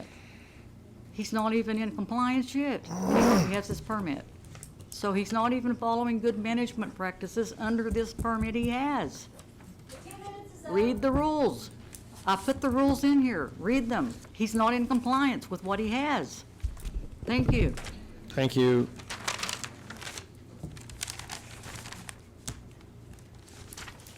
And I'll leave my phone number if you have any questions.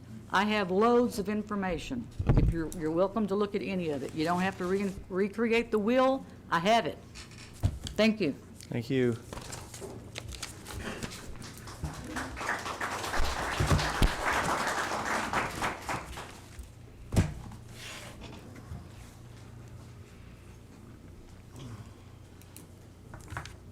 Hello, my name is Rick Chrisman. I live at 15607 Sumac Circle, which is about less than probably a quarter of a mile from where this is. And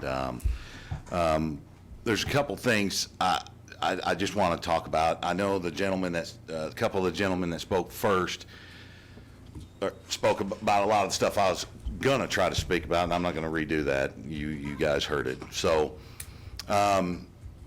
to let you know, one, I'm a police officer. I've been a police officer for over 22 years. I worked at Fayetteville for many, many years, and now I'm the chief of police of a small town in Benton County, but I still live in Weddington Woods. I was kind of offended by what you said, that it's a police problem. The speed, it's an everybody problem. The police enforce it. It's your problem, it's your problem, it's my problem, it's everybody's problem. It's a problem.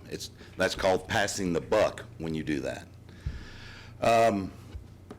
Also, when they did the traffic study out there, I've done traffic studies before. I've done it in the town in which I work at now, and I did it when I was at the Fayetteville Police Department.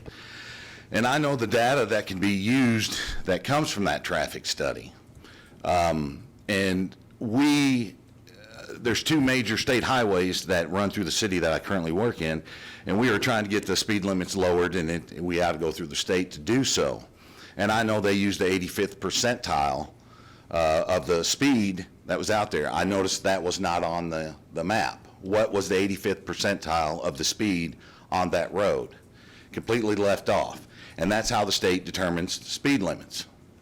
And then I thought it was also, and I don't know if it's a coincidence, but it definitely doesn't look that way when they do a traffic study after they lower the speed limit.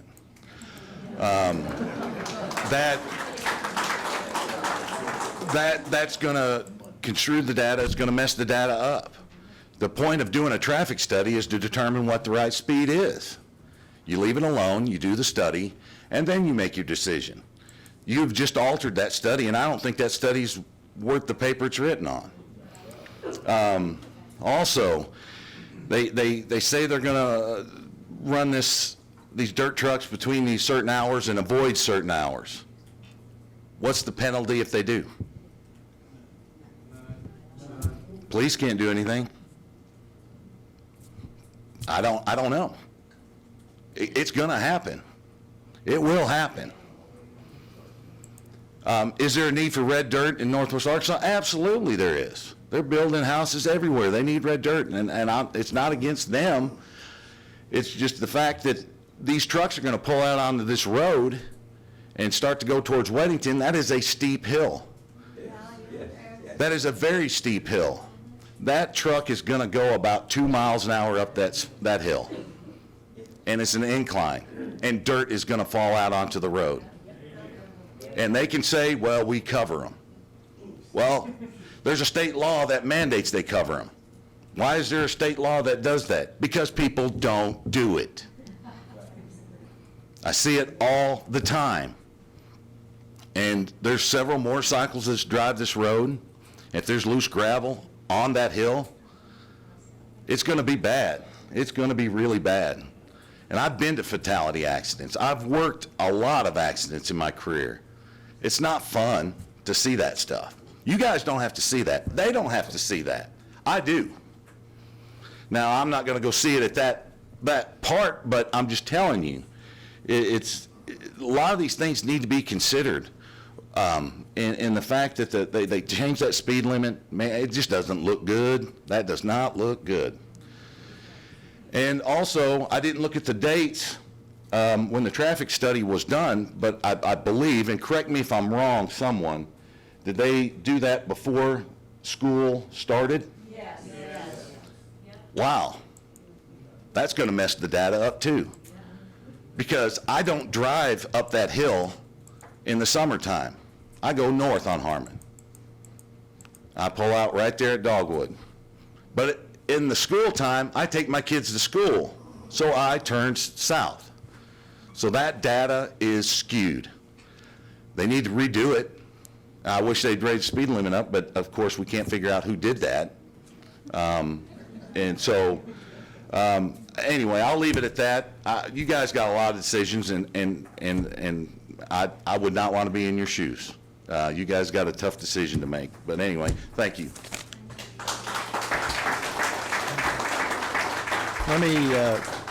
Let me summarize what I've heard and see if we can get some comment on some other areas. I've heard traffic, I've heard speed, I've heard number of trucks, I've heard compatible uses, I've heard permitting, I've heard traffic study, I've heard enforcement of restrictions, and I've heard dirt on the road. So if we want to cover some other areas, that'd be helpful. We might need to take a restroom break. Biological break? Okay. All right. Yep, okay. We're going to take a 5-minute biological break. We'll be right back.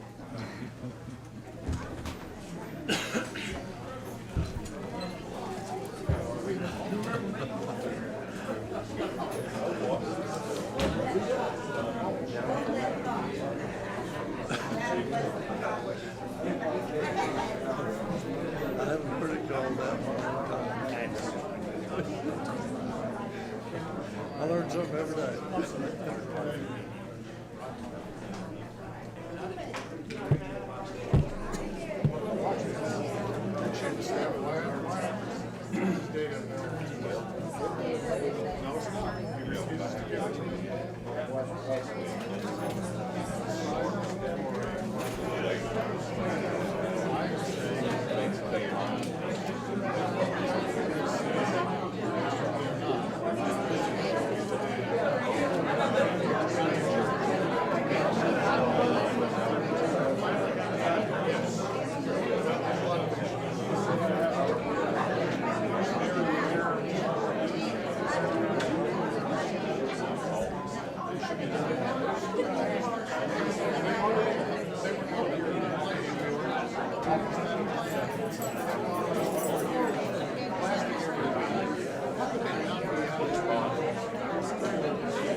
All right, if I could call the meeting back to order, please. We call the meeting back to order. Thank you very much. If you can find your seat, please. We do want to, sorry. Yeah, we talked about rule following, so if you will, do your best to keep your comments to 3 minutes. That would be very helpful for other people to speak. Yes, ma'am. Did you state your name? I'm sorry if you didn't. I don't think so. Okay. I'm Dana Cooper. My address is 16621 Harmon Road. I've been to a few of these meetings, and most of the conversations have focused around the intersection at Dogwood, and I'm probably about a mile from that in my estimation. In the 33 years that I've lived there, 18 of those I had children in school in Farmington. I drove through that intersection probably during that time 6 to 8 times a day. So I wholeheartedly agree with everything that's been said about that intersection. The point I'd like to make is that your decision to allow this affects all of Harmon Road, not just that bullseye kind of area that you've drawn on a map. Harmon Road connects Weddington or Highway 16 to 412. So that obviously makes it very appealing to a business to have access to Harmon Road. But Harmon Road is, I have no idea how old the road is. It obviously wasn't designed with that in mind. It's a very curvy road, has blind curves on it, especially in the area where I live. I have personally experienced meeting dump trucks that just can't, that it's so narrow they can't even get around those curbs and stay on their side of the road, just with the amount of traffic that we have now. My driveway is one of those blind driveways where they're coming down a hill from the north. Any traffic coming down the hill from the north cannot see when we pull out onto Harmon Road. That is my only access to the 2 homes that are on that property. I would like to be able to access my property any time of day, 24 hours a day, all week, not just at certain times when I know there's less traffic, assuming that they followed the rules. So I'd like you to consider that it's not just that one area that's going to be affected, but it also puts more risk at several other areas. And I'm not the only blind driveway. There's several just north and just south of the Clear Creek intersection. So it was a little distracting, I think, to the decision process that it was mentioned something about Harmon becoming a 4-lane road. I think your decision has to be made on the condition of the road now. And the day that Harmon becomes a straight 4-lane road, if you want to reconsider this, go for it.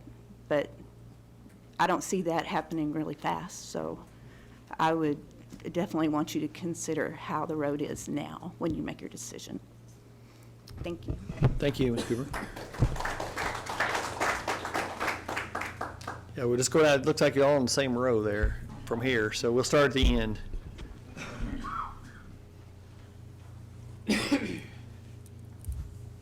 My name is Jim Green, and I live at 13735 Redbud Drive, just right up the hill from the entrance to this proposed mine. The gentleman before talked about the dump trucks barely making the hill, and I believe that it's going to be dump trucks from Highway 16 all the way to this entrance of this mill, this mine, and people are going to start cutting through our residential area, which it's going to happen because it'll be a long wait to get out on the 16. And no one's mentioned the noise factor. The noise rumbles through those hills out there. And when you hear a dump truck downshifting down a hill, it makes a rumbling noise like thunder coming. And it's going to be the same thing going up that hill. And it's going to echo through those hills, and that's a beautiful area out there.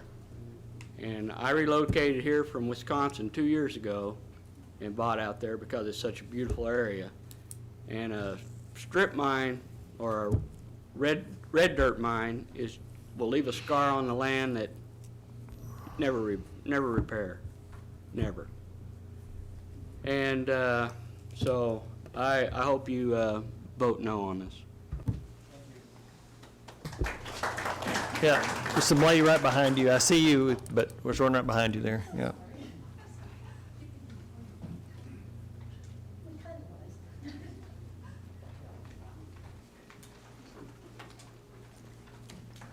Hi, I'm Bonnie Osmond. I live at 13469 Dogwood Drive. Our property is the last property on Dogwood as you go toward that stop sign right there that's almost opposite where the trucks would be coming out. The thing that has not been talked about, and that's property values. I don't have good data. I'm really impressed with all of the things that have been presented to you. I hope that you realize that we are all listening to that. I've talked with Mr. Crouch, and he said to get some information to back this up, some data, and I've tried 2 different real estate people, and real estate people want to work with you if they're listing your property right then. Our property, we're going to have to sell because my husband's unable to keep up what we've got.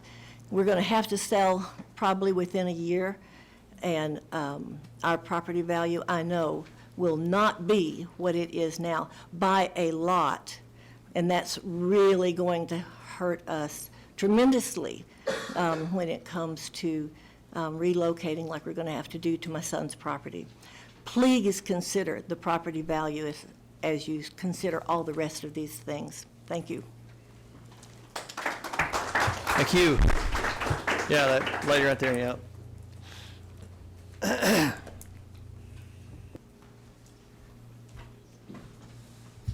Good evening. My name is Helen Chase. I live at 13563 Pin Oak Road, which is at the intersection of Pin Oak and Harmon. And on the map that he shows, I believe we are the second house outside this half-a-mile radius. So I'd like to make a note for the future that with such a large project as this, I don't think that half-a-mile radius is adequate. I mean, certainly you can tell from all these speakers that this is going to impact hundreds, if not thousands more families than I think I talked to your office. It said it was 150 letters that were sent out, which I don't believe is adequate. We are a young couple. We moved to Weddington Woods in our late 20s and bought a house there because we thought it was such a beautiful, calm, peaceful area. In the time that we have lived there, which has been the last 5 years, we've recommended this area to other young couples, other families, actual family members, which is something that we and our neighbors will certainly probably have to stop doing if this takes place. On top of that, I'm 7 months pregnant with our first child, and so in a few short years, our daughter will join the children that are riding the buses that are going back and forth here. And although I think that those hours where they would technically not be allowed to operate, that takes a stab at the busy times, but a lot of rural buses are on the roads before 7 a.m. Elementary schools tend to get out at 2:30 p.m., so that doesn't even touch it. And I believe that I would be so scared and so uncomfortable having my daughter either on a bus, waiting on a bus on Harmon, riding on a bus on Harmon, or even being driven in a car by me on Harmon with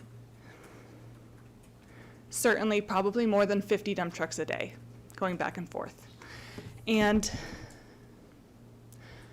I'm assuming that none of you live in this area. This won't personally affect you, but I hope that you will not put the financial gain of one person, or if you count maybe the dump truck drivers, potentially a very tiny handful of people, over the safety and the lives of the thousands of people that live in this area. Thank you. Thank you. Yes, sir.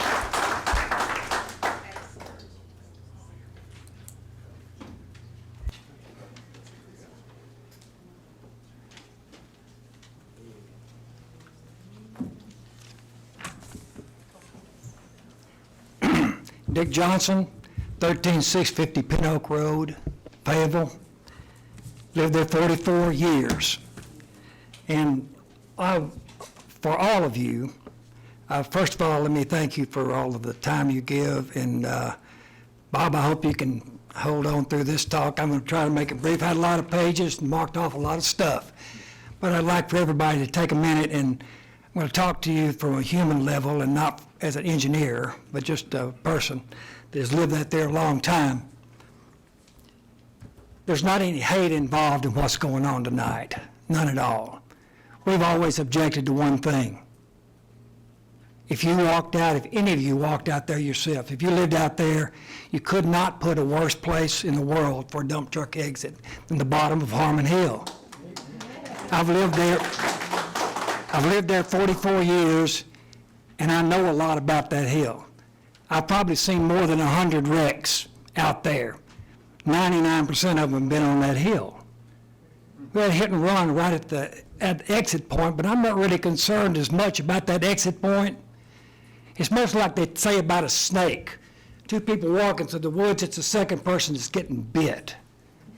That hill, just when the hill starts, you've got a 30-foot ravine on one side, you've got a ditch and an embankment on the other side, and you have no shoulders. There's literally no escape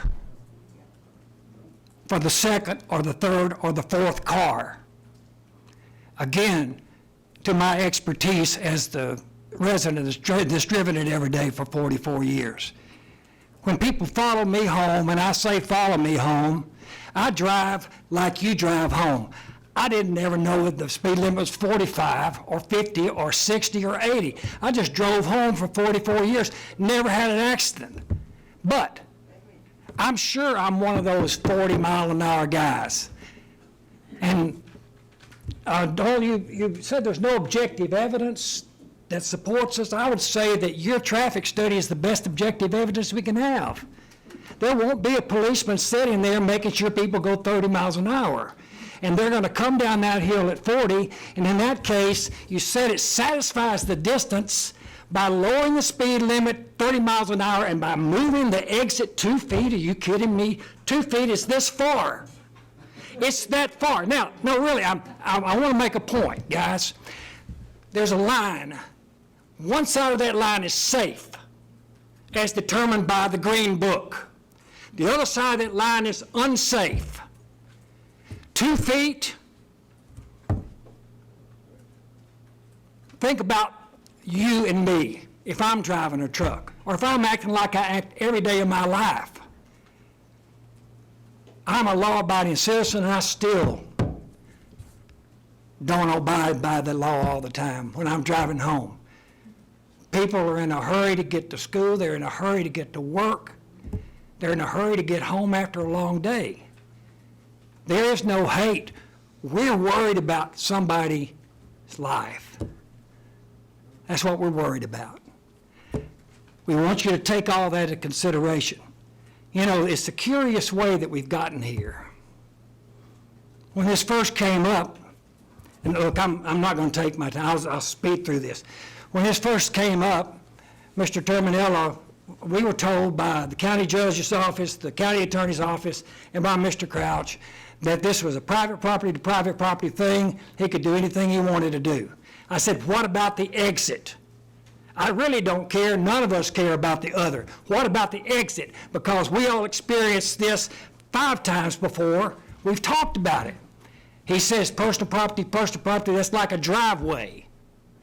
We were all told that by those 3 executive entities until the board meeting. How did we get on the board meeting? We came to the planning meeting unannounced because we weren't on the agenda. And our representative got us on the agenda of the board meeting, and that is what generated the cease and desist order. And it was still all about the exit. It's all about the exit. There's runoff difficulties. It makes all the water brown every time it rains. There's that. There's going to be litigation no matter what. And I want to tell you guys, lowering the speed limit 35 miles an hour, what does that do? Does it make it somebody's fault now that they killed themselves where it wasn't before? I don't think so. As human beings to human beings, I want you to just see this what it is. That is no place for an industrial exit of any kind. It's just not. Thank you. I still call you Coach. Is that all right? I start saying, thank you, Coach. Yeah. I had, on the compatibility issue, that's the other piece of objective data, put up the picture that shows all the dirt mines. There's a ridge that was formerly a timbered ridge before it was clear cut. that is a physical sound barrier between all of the residential area and the mining areas. If this is taken down, so is the buffer for all of us. Right now, that is a big concern. And of course, it ends the lifetime of retirement for Don Elkins, because it is literally in his backyard.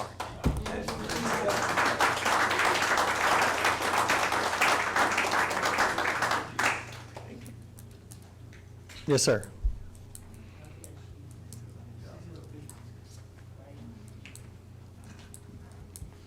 I'm Dave Morrison. I live at 16185 Sycamore Lane in Wellington Woods.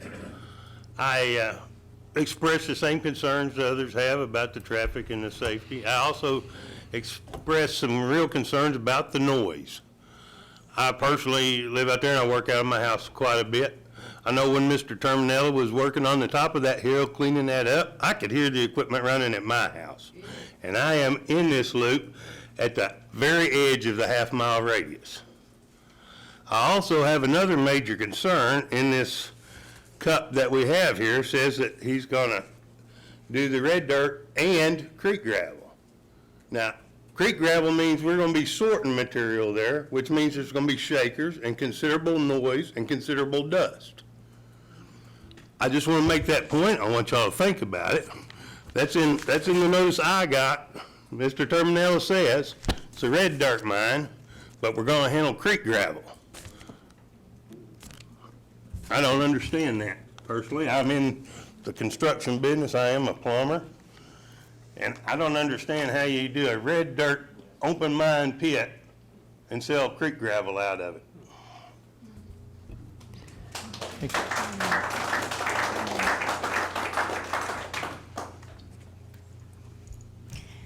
I'm his wife. I live at the same residence on Sycamore Lane, Jerry Webb, and I work at Les Rogers, and we had a pit out there at Elkhorn Springs Road, and it was not no 50 loads a day. Sometimes just our trucks would haul 150, 200 loads per day out of that pit, and I logged a bunch of that. There was like 24,000 yards a month, come out of this Elkhorn pit. Now we're somewhere else. That is stripped all out of the red dirt, but I can bring or send y'all documentation of that, all the red dirt, and it's not just gonna be no 50 loads.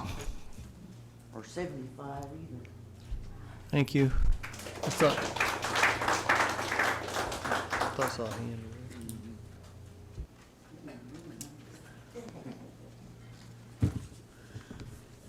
My name is Charles Thomas Reed. I live at 16283 Sycamore Lane in Wellington Woods. And I lived out in southwest Little Rock. I bought out in the county, and the city decided they wanted to get us added to the city. So they managed to get all the surrounding area in the county, in the city. We automatically were just forced into the city.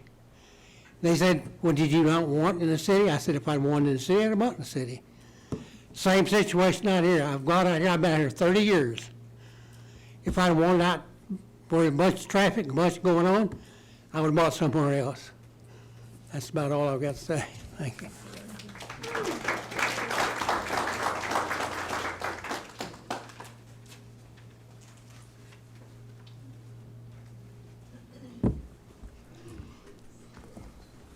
My name is Janice Ward.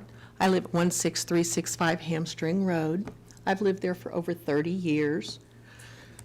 I've delivered babies and taught the next generation of nurses at Washington Regional before I retired there a year ago. I don't have any more objective data for you. When I was in front of this group a few years ago, I brought in scientific support about the contamination of the water that would happen if that quarry was allowed to go forth in the location that it's in. I didn't bring that with me today. What I really want to do is I want each one of you to consider what is your value. The profit of one or a few over the concerns and safety of our neighborhood.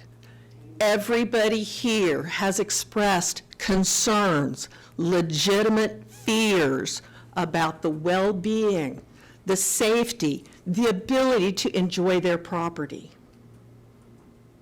And when you go home tonight, what did you value?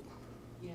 You're going to wake up tomorrow morning and you're going to realize at some point, maybe not tomorrow morning, but some morning, that every child that rides on this bus that is at risk is your child or your grandchild.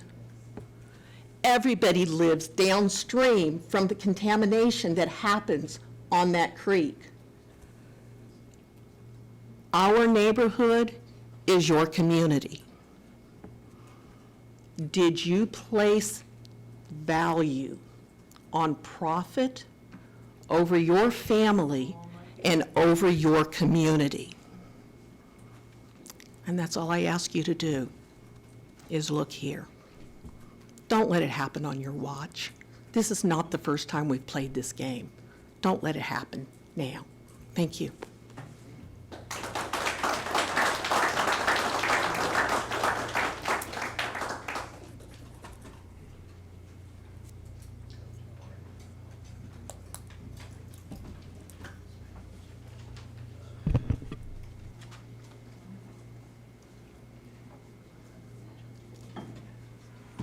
My name's Mike Dobb, and I live at 15938 Harmon Road. And that would be right against the proposed red dirt mine. I live on the north side of the fence line. And I got that letter a couple weeks ago from Terminelli, and he was commenting how he prevented runoff. Well, last year I sent a bunch of pictures in, and the creek turns to darker than chocolate milk every time it rains. If we get 1 or 2 inches, and it takes about a day or so to clear up. And I took some more pictures just a week or two ago and sent them in. And that road he built up the hill, he's already got a ravine where water has made its way, and then all that gravel is coming into my property there, all the wash off. So that's a different issue, I guess, is the runoff. He's not doing a very good job there. So, and then I appreciate the officer that spoke earlier. I was a street cop for 34 years. I'm not an office person, but I worked a lot of accidents, and I'm familiar with that hill. And it's not a safe place for a big truck to pull out. And I've spoke to that issue before, so thank you. Thank you, sir.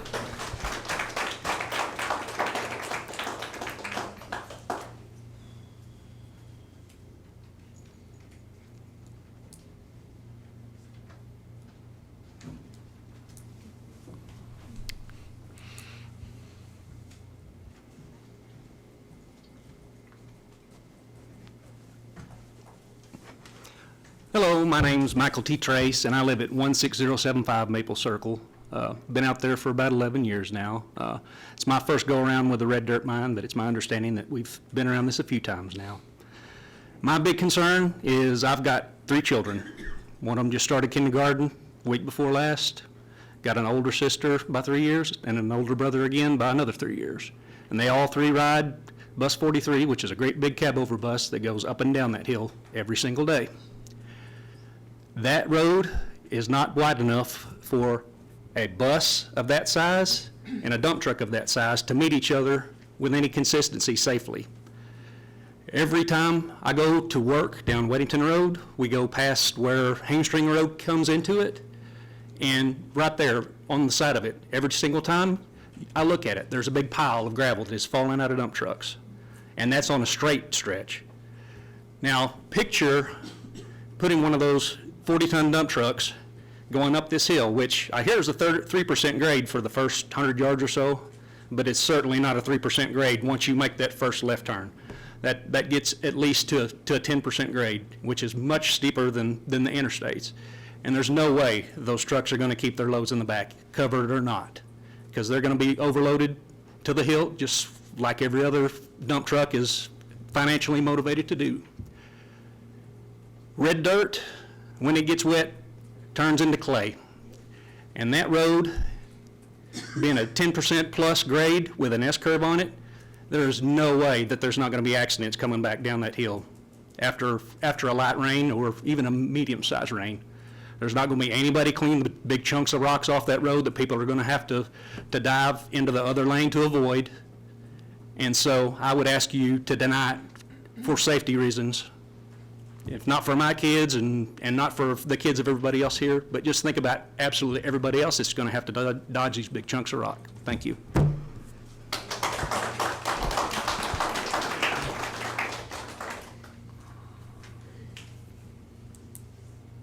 Oh, yes. Just being over the road truck driver, my name is Christopher Lee.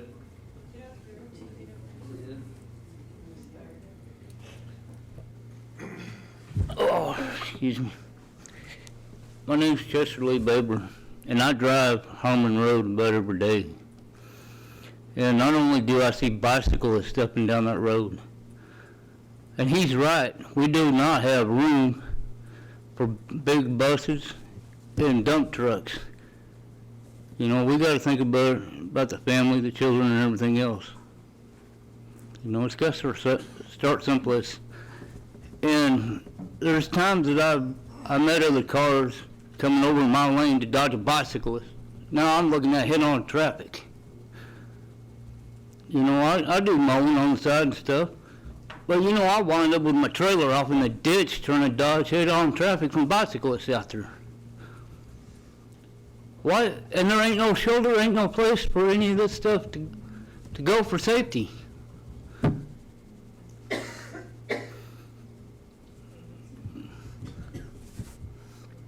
But I wish you guys would take into consideration there is no shoulder.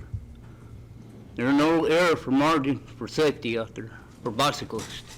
We spend trillions of dollars for bicycle trails worldwide to go on.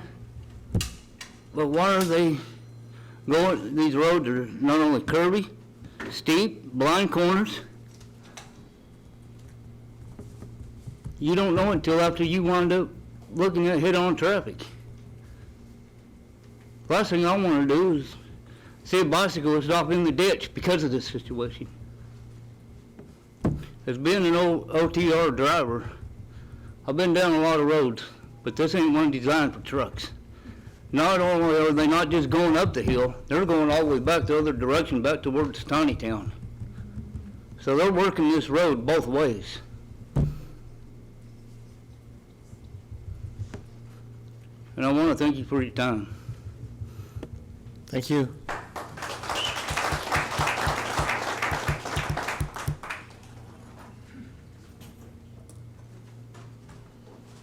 My name is Terry Davis Beaupre. I live at 16035 Beechnut Lane in Weddington Woods. Just have a couple of things to clarify for you all. There's been a little bit of discussion about the timing of the change of the speed limit.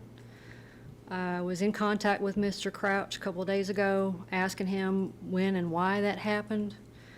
And just to let y'all know, the profile of that road has not changed since 2015 when it was looked at the last time. So when you look at speed limits for the profile of the road, I don't understand why they were looked at again and decided that it needed to be 10 miles an hour slower. But there's a letter that Nathan's office wrote dated July 17th of this year, and it was regarding a tech review meeting that was held on July 23rd, I think, for this proposal. And it was something that was sent out to the health department and the fire safety people and the drainage and, you know, all the utilities and stuff. And I just want to read what Mr. Crouch wrote to the roads people. This proposed red dirt mine accesses off Harmon Road, WC-31. Previously, a red dirt mine was proposed on this property at this location, but was denied in part due to failing to meet the site distance requirement from the Hall Road onto Harmon Road. Does the road department consider the speed limit on this section of Harmon Road adequate, or should it be decreased to allow for more site distance? Thank you.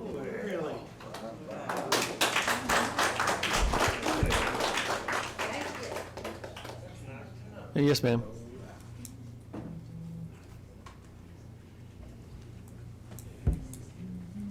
I'm Shelley Boniuto. I live at 13866 Pin Oak Road. Everyone has spoken so eloquently and well, and I thank them. The one thing that has not been mentioned is the wildlife on this road, and also the danger of the ice on this road. I believe someone did mention the danger of the ice. I slid down that hill, was pushed into a ditch on an icy day, completely unavoidable. It's also unavoidable when deer will just jump out in front of you, and it happens really often on that road. So increasing traffic on that road, I mean, it would cause accidents. I also care about the deer. I don't like to see little fawns killed, as my boyfriend saw recently. Someone just ran right into one. So for the safety of the wildlife and the people driving that road, I don't think the traffic should be increased. Thank you. Yes, ma'am.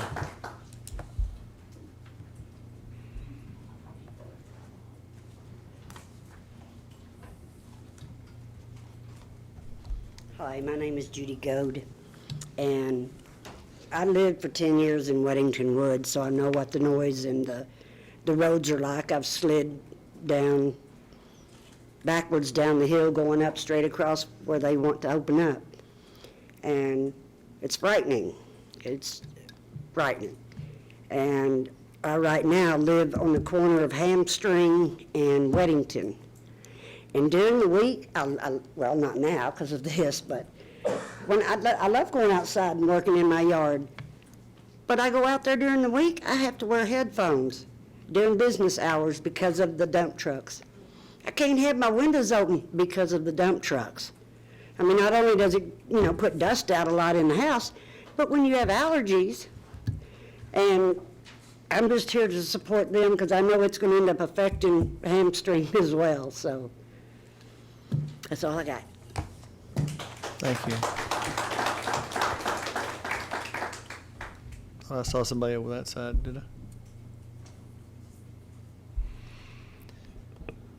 All right.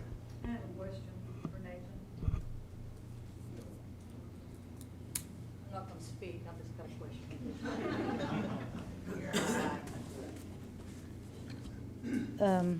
Is everybody first time before we come back? I didn't see any other hands, so. I've just got a question to clarify. I'm not speaking about anything, I'm just Anyway, clarifying something what that is Nathan presented earlier that I want to clarify. What you got? In one of these slides that he showed, he showed a new slide that wasn't on the website, that was clarified on the mining area of 20 acres, and then the 4 acres that was in the 20 that's going to be mined, that's actually bonded and permitted. And that was, which nobody has that because that wasn't updated on the website. Received today. I'm sorry? It was received today. You updated it today? You I just received- it I today? received that survey Okay, I'm today. sorry. Was the Hall Road included on that? No, ma'am. No, Okay. that wasn't a site plan, it was just an exhibit. Okay. Well, the Hall Road has to be included in that 4 acres.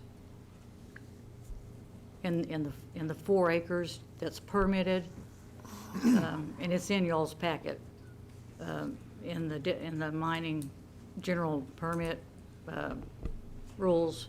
Okay, did he answer your question? Yes, he did. Okay, thank you.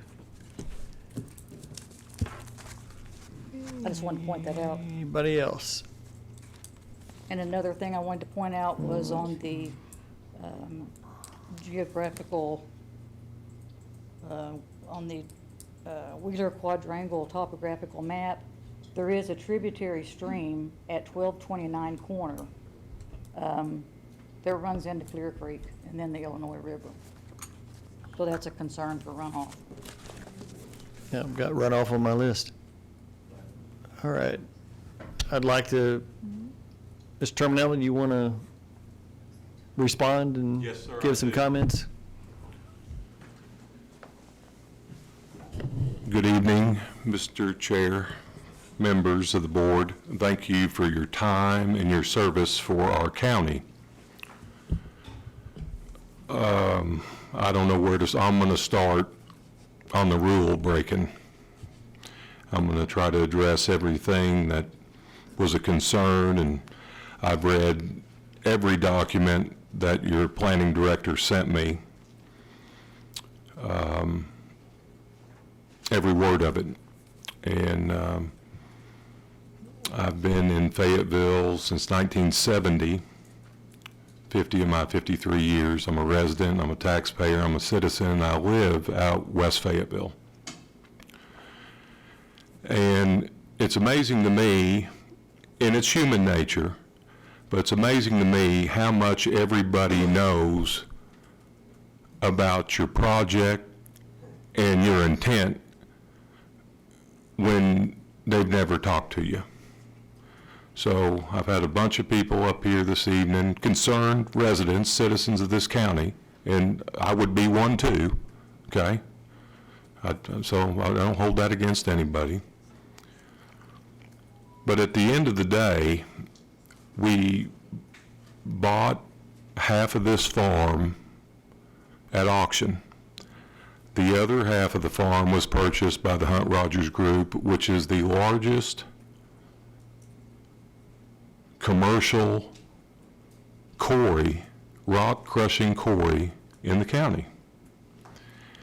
And the day of the auction, there were several people there, and they approached me, and I said, I'll tell you what, you know, I've got some upcoming state work. Let's just, you take half the farm because you have an interest. You got a big stakeholder here. You have 220 or 40 acres that adjoin it.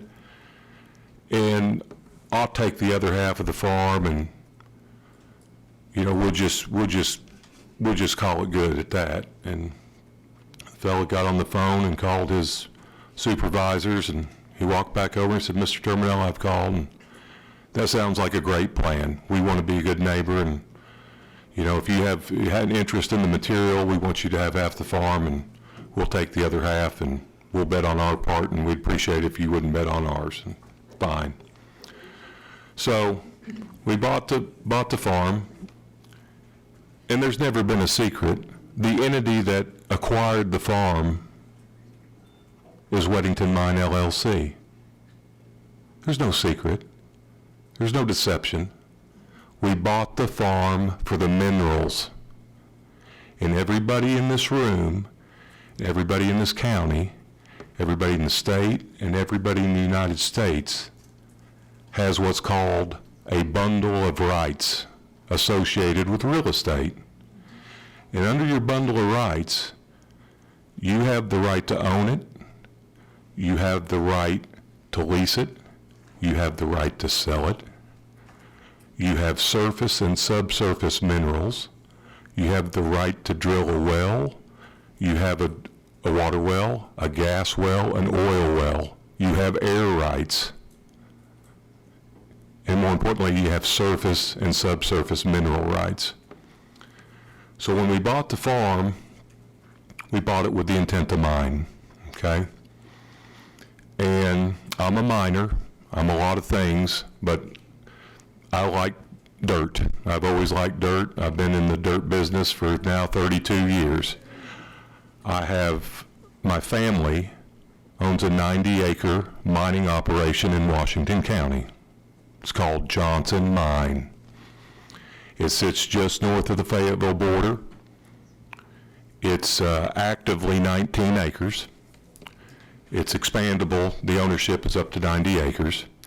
And we have mined 2 sections, one section with AHTD in Kiewit 2 years ago to build I-49. Hope everybody got here safely today, and I hope they enjoyed their drive on I-49. Okay? Okay?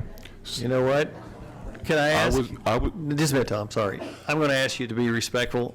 I mean, there wasn't any booing or anything when you all were giving your view, so this is the United States where we all can express our concerns. So let Ms. Terminella speak without, I won't call it heckling, but don't, we need order. 3 minutes is up. 3 minutes.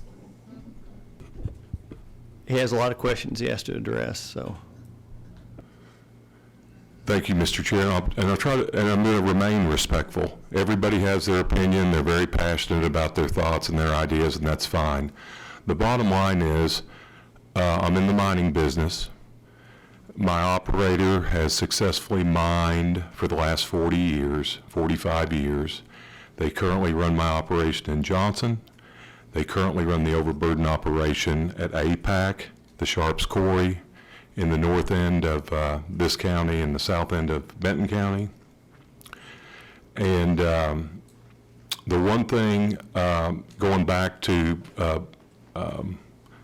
playing by the rules, I called the road superintendent, and I called the director of planning, and I called the chief of staff at the time we were building the access road into the property. And they indicated to me that I'd need to have a bond, a permit with the county, which we went down that day and applied for. And that was to tie in the County Road 31. And then some weeks later, had the discussion, and I had to acquire another permit to asphalt, which I went down to the county, and I believe the planning director will have records and receipts of that. So for me to sit here patiently and hear from others saying, we didn't do that, and we broke the rules, and this and that, it's just certainly not, it's not true. And I'm not going to sit here and allow others to imply, insinuate that I personally, and I'm here representing myself, I have no lawyers or civil engineers or anybody, I'm here to address the issues myself, and I'm going to address them myself. But that business and that misrepresentation, I have no place and no time for it. We permitted the road, we built it to meet and exceed the county standard, just so all the residents out there, it's set up to ultimately, one day, to connect to Rich's Road, okay? And there'll be a through road through the farm at some day, and at the point where everything's brought to grade and reclaimed, I don't plan on leaving a pit. I'm not running a quarry operation. I'm not doing creek gravel. We are mining select fill for state, county, municipal, and personal projects, just like I've done for the last 5 years in Johnson, okay? And at the end of the day, when we get done with the property, it'll be 4-to-1 slopes with a flat bottom, and there will be a 60-foot road at an appropriate grade from County Road 31 to Rich's Road. Let me address the issue of things that I can't control. I can't control speed. I can't control sightline. I can't control maintenance for city, county, or state collectors, roads, parkways, any of it. All I've heard tonight, I don't particularly like to be behind a dump truck or a school bus, or for that matter, the J.B. Hunt truck with the live haul on my way here. You know, I don't know how many chickens were defecating on the side of my pickup down on MLK, but it's just something that, you know, didn't care to be behind it, but I found myself behind it. Didn't, you know, not my ideal deal. The point I'm trying to make, all trucks matter, okay? School buses matter. And I've heard all of this all this dump trucks won't do this, can somebody please address the dozens and dozens of trips daily? I've been out there now for almost a year, and if nobody realized, we're about 3.5 miles away from Waste Management. And all the container trucks and all the trucks from Oklahoma, they play like it's NASCAR on County Road 31. How come nobody's worried about those trucks? You know, that we got a landfill out there with endless truck traffic coming down that road.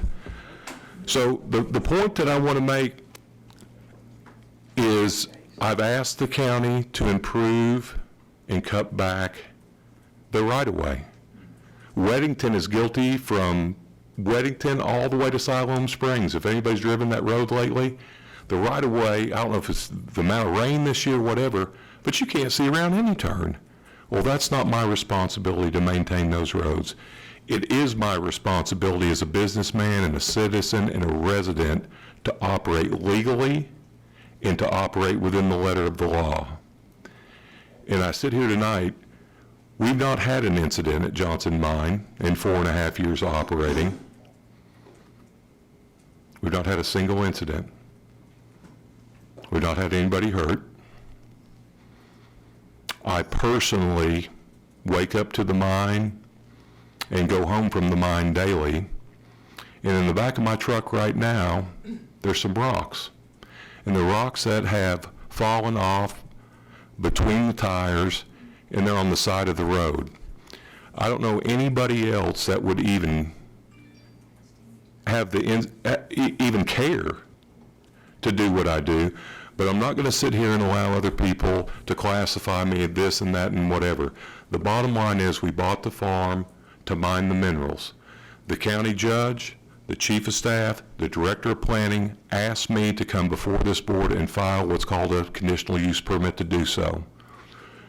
Most folks don't realize that if you have an open cut mining permit, either form of it, and you have a state certified contractor, in this case Navajo's, operating, that state contractor can operate and mine material with an open cut mining permit with no CUP. Okay? I just moved 1.1 million yards of material to build the interstate. And the state of Arkansas did not come to Washington County and get a CUP. They permitted their own site, we allowed them to mine their own tight bank yards, and we built an interstate. I did it out of the respect for everybody here. I'm here to play by the rules. I'm here to operate safely. I'm here to provide this county roughly a half mile of additional right-of-way built to a 60-foot standard at the elevation that I choose once I'm done, and provide a way for that road to circulate north and south.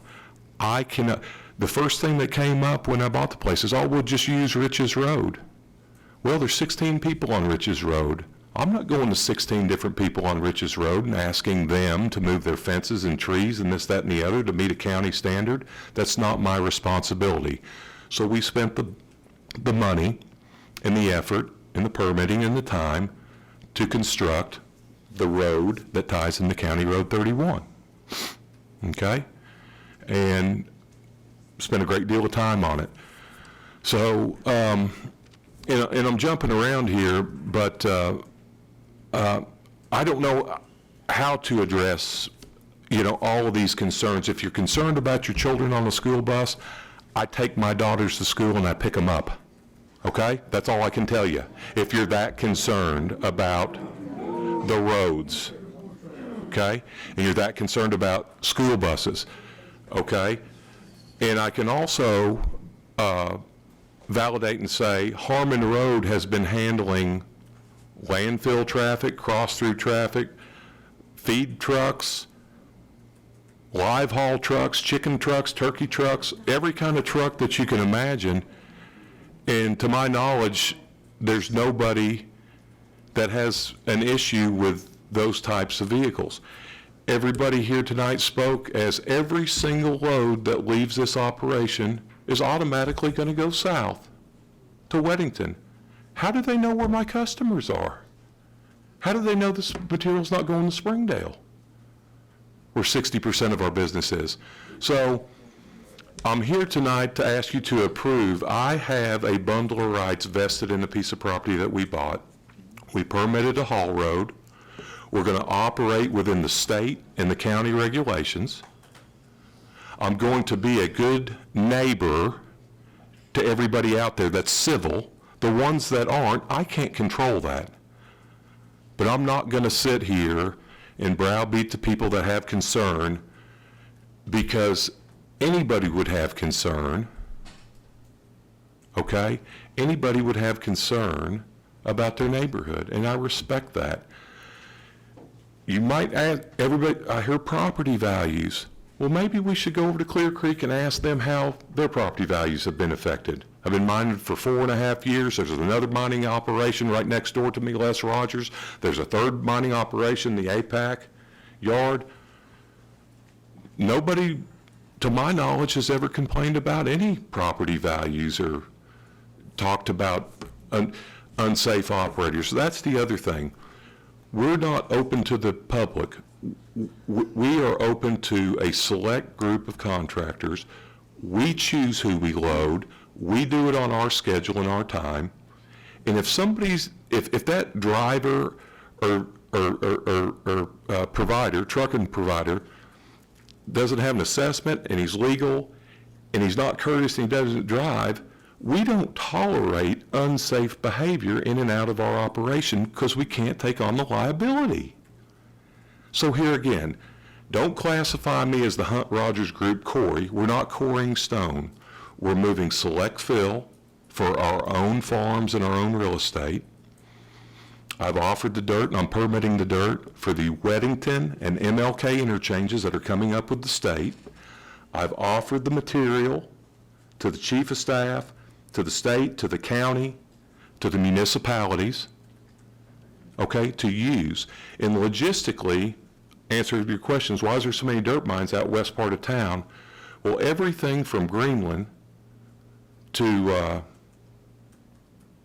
the line, Missouri line, all the growth is going west of I-49. Material is needed where growth, the evolution of growth is. So that's why you see all the activity west of the interstate, because that's where the material is needed, okay? All I can assure this board and the county employees and the citizens and the residents of this county, I've been here a long time.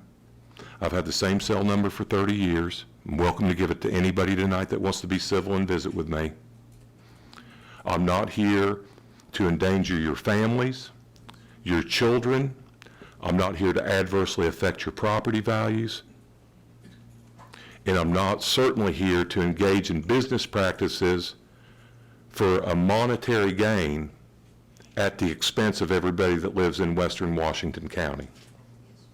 Okay? So that being said, I have no problem participating in providing help in structural fill and even man-hour and machines to improve Rich's Road. Okay? There are currently 2 people, don't know their names, I've got a list at home, that operate dump trucks that live on Rich's Road. Okay? They leave and they come home every night and they have equipment and trailers and dump trucks, and that's their livelihood. They operate out of Rich's Road. I purposely have not used Rich's Road out of respect for my neighbors. It's an inadequate road section, and until the county, planning, road department, and the officials see to it that it needs to be improved to a county road standard where 2 vehicles can pass safely, I'm not going to use it. But I have the right to use it because I paid my taxes, my vehicles are legal, and I'm going to drive down the road at 20 miles an hour and be respectful. Okay? And Mr. Chair, I've gone all over the deal, Mr. Laney. If there's any issues, some of the questions, I Yeah. want to speak to each and every one of them, because I don't want to leave here this evening with stuff being insinuated and me not having a proper response that's accurate for the record. Would we possibly see if they have some questions, because they've heard a lot of information? Yes, sir. Yeah, do you all have any questions, Tom? Nothing? Okay. Okay. So, all I can say from here going forward, I have no problem using Rich's Road. I have no problem improving Rich's Road. I have no problem with the hours that just got adopted. If that's what it needs to be and you feel that'll be helpful, that'll be fine. I have no problem just entering from County Road 31 and exiting down Rich's Road. But here again, the authority to maintain, clear, and expand right-of-ways for the county and the state highways, that doesn't fall under my responsibility. And if the county can help me, this board and the road department, improve those rights-of-ways and cut them back, whether it's on Rich's or 31 or any of the roads, I'm all for it. And I'm supportive of it. And I can assure you, we applied for the state permits and we obtained them. We applied to tie into the road through the county, we obtained them. And I don't make a practice of not operating within the framework of the rules, okay? So when somebody says I'm up here being a wildcatter and having no respect for the community in which I live in, I take issue with that. And if anyone would like to visit with me civilly, out at the site, on the phone, or by email, or in person, I am available. And I'm not here to ruin anybody's day. I'm not here, perceived or real, to affect your property values or affect the safety of that road. We don't overload trucks. We don't put material on the roads. I can't speak for other operators and other operations. But I would invite anybody that has a concern, they can come visit me on an active day in Johnson, and they can see what's going on. And they can see how we conduct. We run one excavator, okay? We're not a dump site, so we don't have tailgates hitting and cleaning loads out. We load material with a 345 Caterpillar, 4 scoops, and put it in a 16-yard truck. That truck driver pulls up, walks out, cleans his rail and his tailgate, and covers his load. Okay? That's our requirement. That's our pit requirement. Beyond that, I can't control what they do. But we certainly do not overload vehicles, trucking vehicles, transportation dump trucks, to leave anything on the road, because I feel that's a responsibility of being a reasonable operator. I mean, I wouldn't want it done in my neighborhood, and I'm not going to do it in somebody else's neighborhood. So, if nobody has any questions, I'm not here to. I respectfully acknowledge everybody that has concerns, but I'm not that guy. And whether this gets approved or denied and appealed and this, that, and the other, my farm is permitted. We have engaged the state contractors to build the interchanges, and whoever wins the bid will be mining material out of Weddington to build those interchanges. It's the closest place to where the material is needed. And to my knowledge, I'm operating legally with the state, and I have the right, the vested right in my bundle of rights owning the piece of real estate, to mine my material and sell it to a state contractor with an open cut mining permit. I also have the right to mine my own material, put it in my equipment, and move it to other farms and pieces of property that I own without a CUP. A CUP kicks in when you're doing third-party sales, when you're selling to third party in the public. But when you're selling to the state contractor and you're using the material for yourself, as long as you have a general or an open cut mining permit, that gives you the right to mine your own material. It's when you have to comply with the county ordinance when you're dealing with third party and have a commercial enterprise. And so we plan to supply preferred contractors. We plan to provide state contractors. We plan to provide the material to the county if they need it. And that's what I'm here to speak to. And we're going to do it safely. And if everybody feels so strongly about, every load of material that's leaving my operation is going to go south, well, you have a better understanding of my business plan than I do. And that's not fair for anybody to sit here and speculate on that. The other thing that's not fair is for me to be held to a standard that I can't control. I cannot control sightline and maintenance of other people's property. I cannot control the width of Rich's Road. I cannot control things outside of our land ownership. I'm here to help and provide any assistance and help the county or the state achieving that, but those aren't my responsibilities. And so anyway, I respectfully ask you gentlemen to approve my CUP, and then we can retake this up at the quorum court here in a month when it's ratified, and I can address the quorum court members. I had a letter sent from the county attorney. I never attended any meeting. They sent the letter, and to my knowledge, once I called Mr. Lester, he said, well, it was mandated by the court, but I don't see where you're not in compliance because you've applied for permits to tie into the county road, and you have a mining permit through the state. So, that's all I can say about that is because, it was an after-the-fact deal. So, I'm done with all that. If anybody here from the public or a resident in the area has issues or concerns, I'll be available after the meeting in the lobby or outside. I'll be more than happy to talk to anybody civilly. If you have concerns that are relevant and that are a concern period to yours, whether I perceive it's relevant or not, I want to visit with you, okay?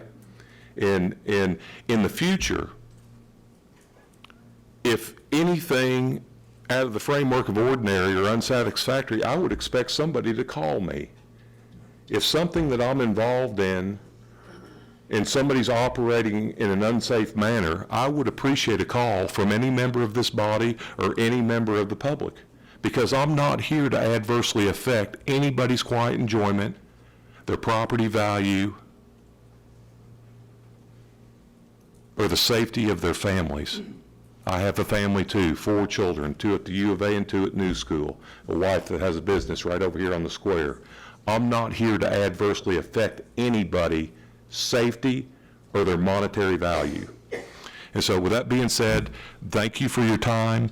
I appreciate all the comments tonight. I read every single word of every opposition letter, and I understand your feelings. And I appreciate this board.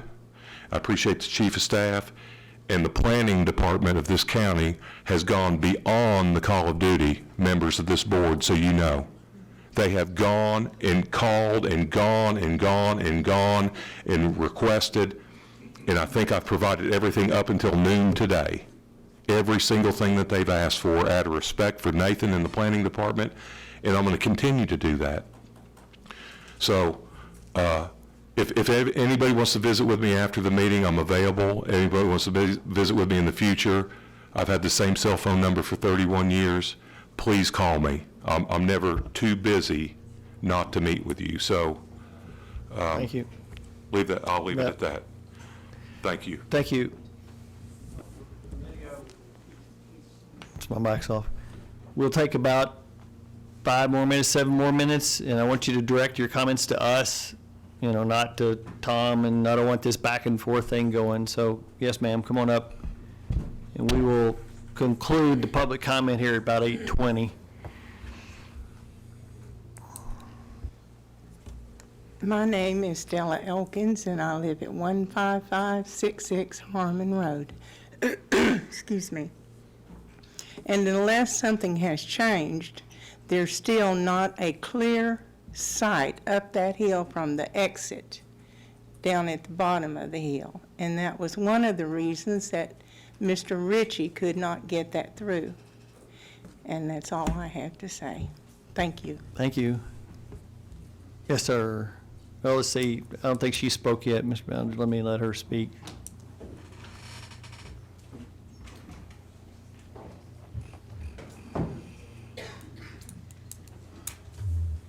Hi, I'm Angela Carney. I live on 988 North Richards Road. I didn't intend on speaking, and I will definitely like to visit with you afterwards. I just have a question. I know he wants to go off Harmon Road, and that's what the vote is. But I'm kind of feeling like once we get there and we get approved, it's eventually going to go down Richards Road.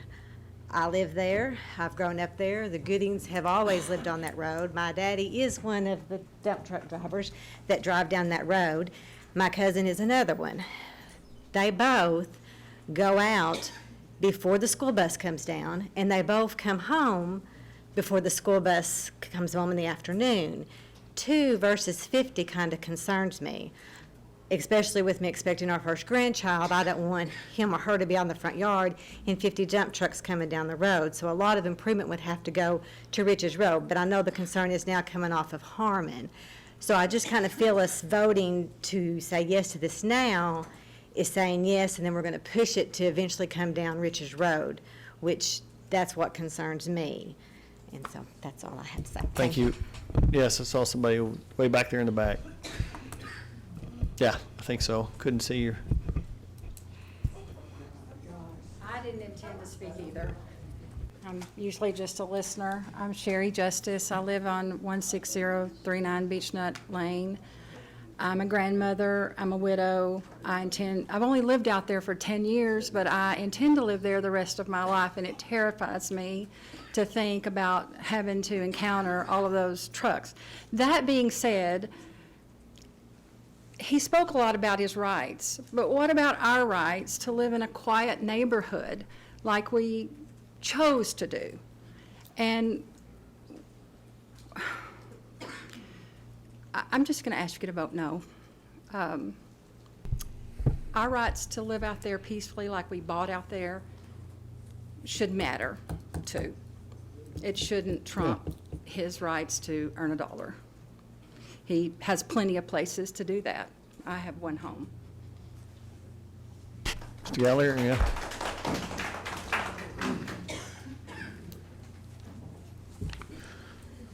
Thank you. I know it's late, and I know you're trying to wrap this up. We'll try to be brief. Okay. The first thing is he spoke about his rights as if they are completely unfettered. They're not. We all have restrictions.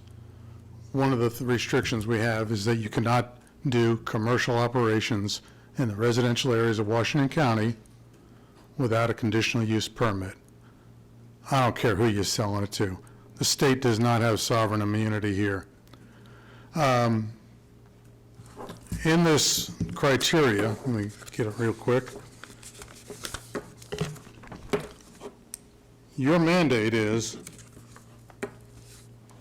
that the board shall hear and decide requests for conditional uses and may authorize such if it finds, has to find this. 3, that adequate utilities, roads, drainage, and other public services are available and adequate for the intended use.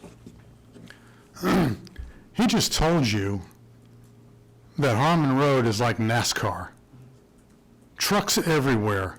And he enumerated them. I'm not going to ever enumerate them. You heard them before. He's already told you the road's inadequate. Now, you want to know about property values. He claims they're never affected by this. I have 2 properties on the other side of the Rogers Group, and I appealed my property assessment several years ago. And when I presented them these maps, like you're presenting as if they're a benefit, they gave me a 70% valuation instead of the 100 that I had, took 30% off the top of it, and said it is going to be permanent for 10 more years, and after 10 years, if these quarries are still there, we'll extend it another 10. This county is losing money on property values That's just mine. I don't know how many others are like that, but I know many of my neighbors go and appeal it. No damage. Both those houses have wells. When all this quarrying started, they had water wells. They're both gone. I've had numerous consultants from water well companies as well as civil engineers look at it, and they say if you want, you can go ahead and drill a deeper hole if you want, but you're going to be back here in 2, 3, 5 years. You're going to be without water again. These quarries are taking all the water. They're down below the water table, they're pumping the water back out to the creeks, and it's out of the aquifers. We can't have it anymore.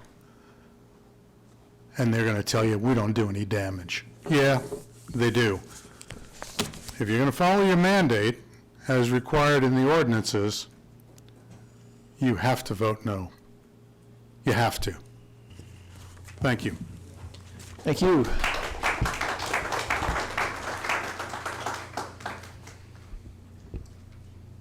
Yes. 2 more minutes. Okay. I know he said he's truthful and forthcoming.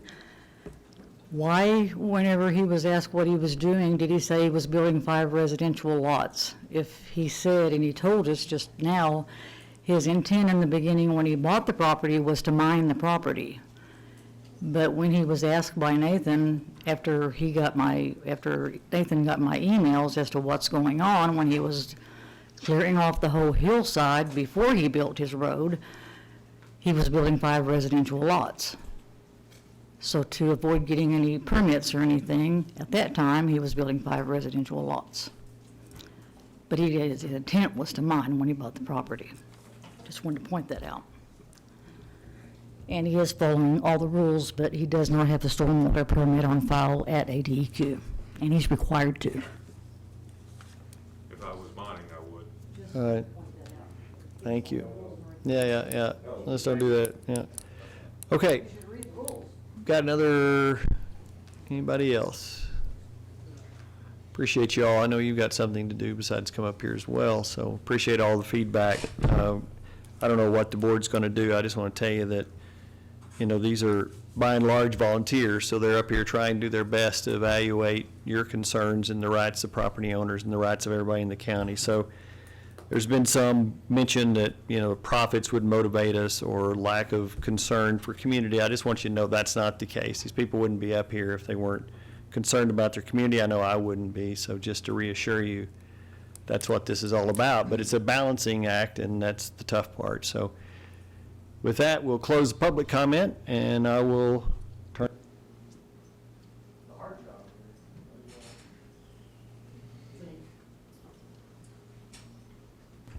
Well, Mr. Chairman, I have concerns about the compatibility because of the Hall Road on the west side. But I'll just state that in the beginning, to start a conversation.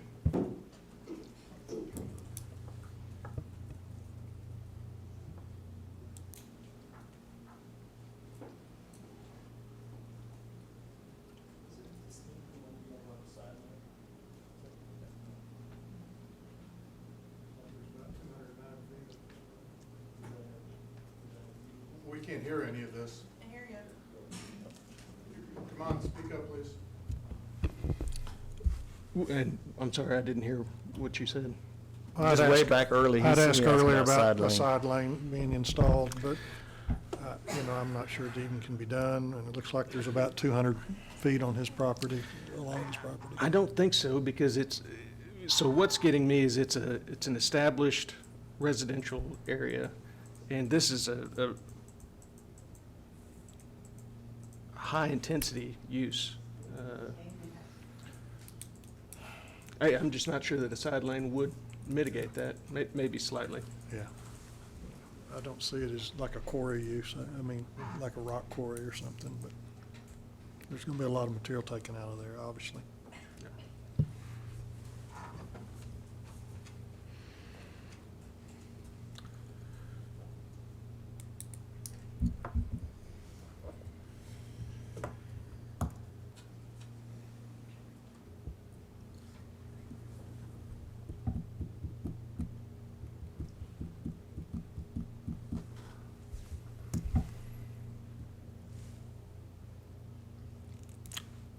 Seeing no further discussion, then I'll get the ball rolling.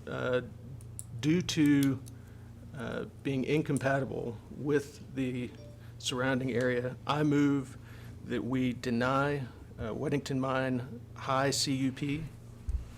Okay, we have a motion. Second. We have a second. Further discussions?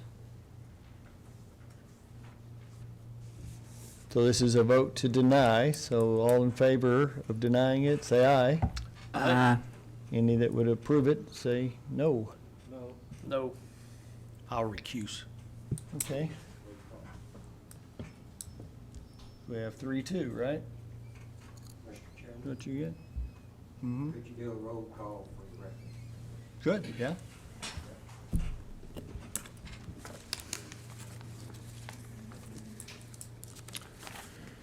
And again, this is for the motion to deny. Yeah. So, Randy Laney, No? Philip Humbard, motion to deny. Yes. Walter Jennings, Yes. Joel Kelsey, Recuse. Robert Dowdy, Yes. Jay Piercy, No. Neil Helm. 3-3. That's 3-3. just like the, so that motion fails.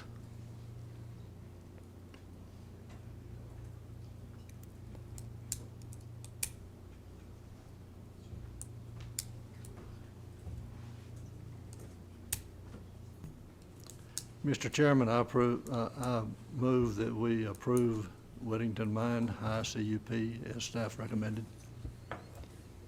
Okay, have a motion for approval. I don't know if we're getting anywhere or not, but we'll try. Second. All right, a motion and second. Any further discussion, or? Just wish there was some way we could have a side lane out there to be able to get the trucks off the road as they turned and into it. Would that be addressed in large scale? Could be addressed in large scale, or for, you know, you could send a message now, right? It would normally come to large scale when you have the plan, but you could make it conditioned, if you want, upon adequately addressing a side lane. But Mr. Helm made the motion, so he's got a motion, and he's got a second, doesn't he? Yes. Yeah. So a motion and a second that And just a doesn't, yeah. question about that. So if we apply that condition of a side lane, Mm-hmm. then the applicant would have to negotiate with those homeowners to get that property for the side lane, or how would he even do that? Is there a right of way there? Or the county would take the right of way?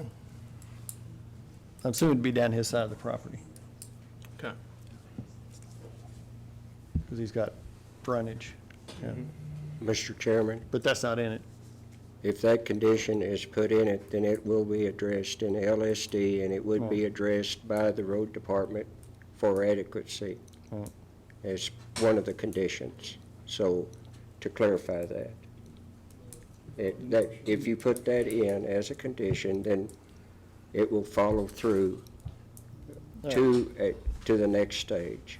If this is approved. May It I is- amend my motion to add the side lane as Okay. discussed? You good with that? Yeah. Okay, so we have a motion and second for approval with the notation of addressing the side lane issues, which would come in the large scale and through the county road department, et cetera, et cetera, et cetera. All right, don't know if that helped us any, but let's do a roll call. So a yes vote will be in favor of it with the side lanes. Randy Laney, Yes. Philip Humbard, Yes. Walter Jennings, No? Joel Kelsey recused himself, Robert Dowdy, Yes. Jay Piercy, Yes. Neil Helm. Yes. 5 and 1 no. All right.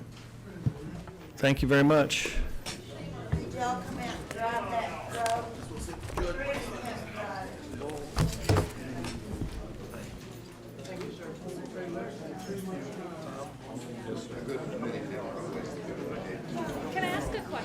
See if we got anything else on the agenda. Got to finish the meeting. You just, We have. Mr. Chairman, we have a question. I'm so sorry, can I ask a question? What? You just passed a motion about a side lane turning into the property when almost all of the comments were about trucks turning out of the property and going up the hill. Yeah. And I don't understand. Yeah, it'll be appealed, I'm sure, to the quorum court, but that's been the decision that was made, so.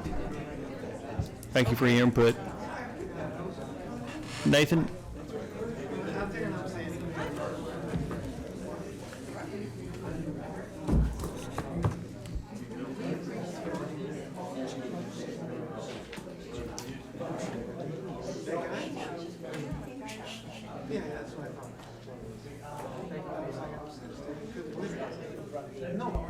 Nathan, do you have any other business?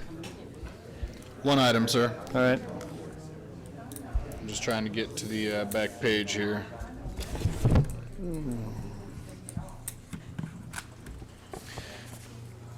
Just wanted to mention that this will be the last planning board meeting for our planner, Rick Berry here. He's moving on to bigger and brighter. Bigger, broader.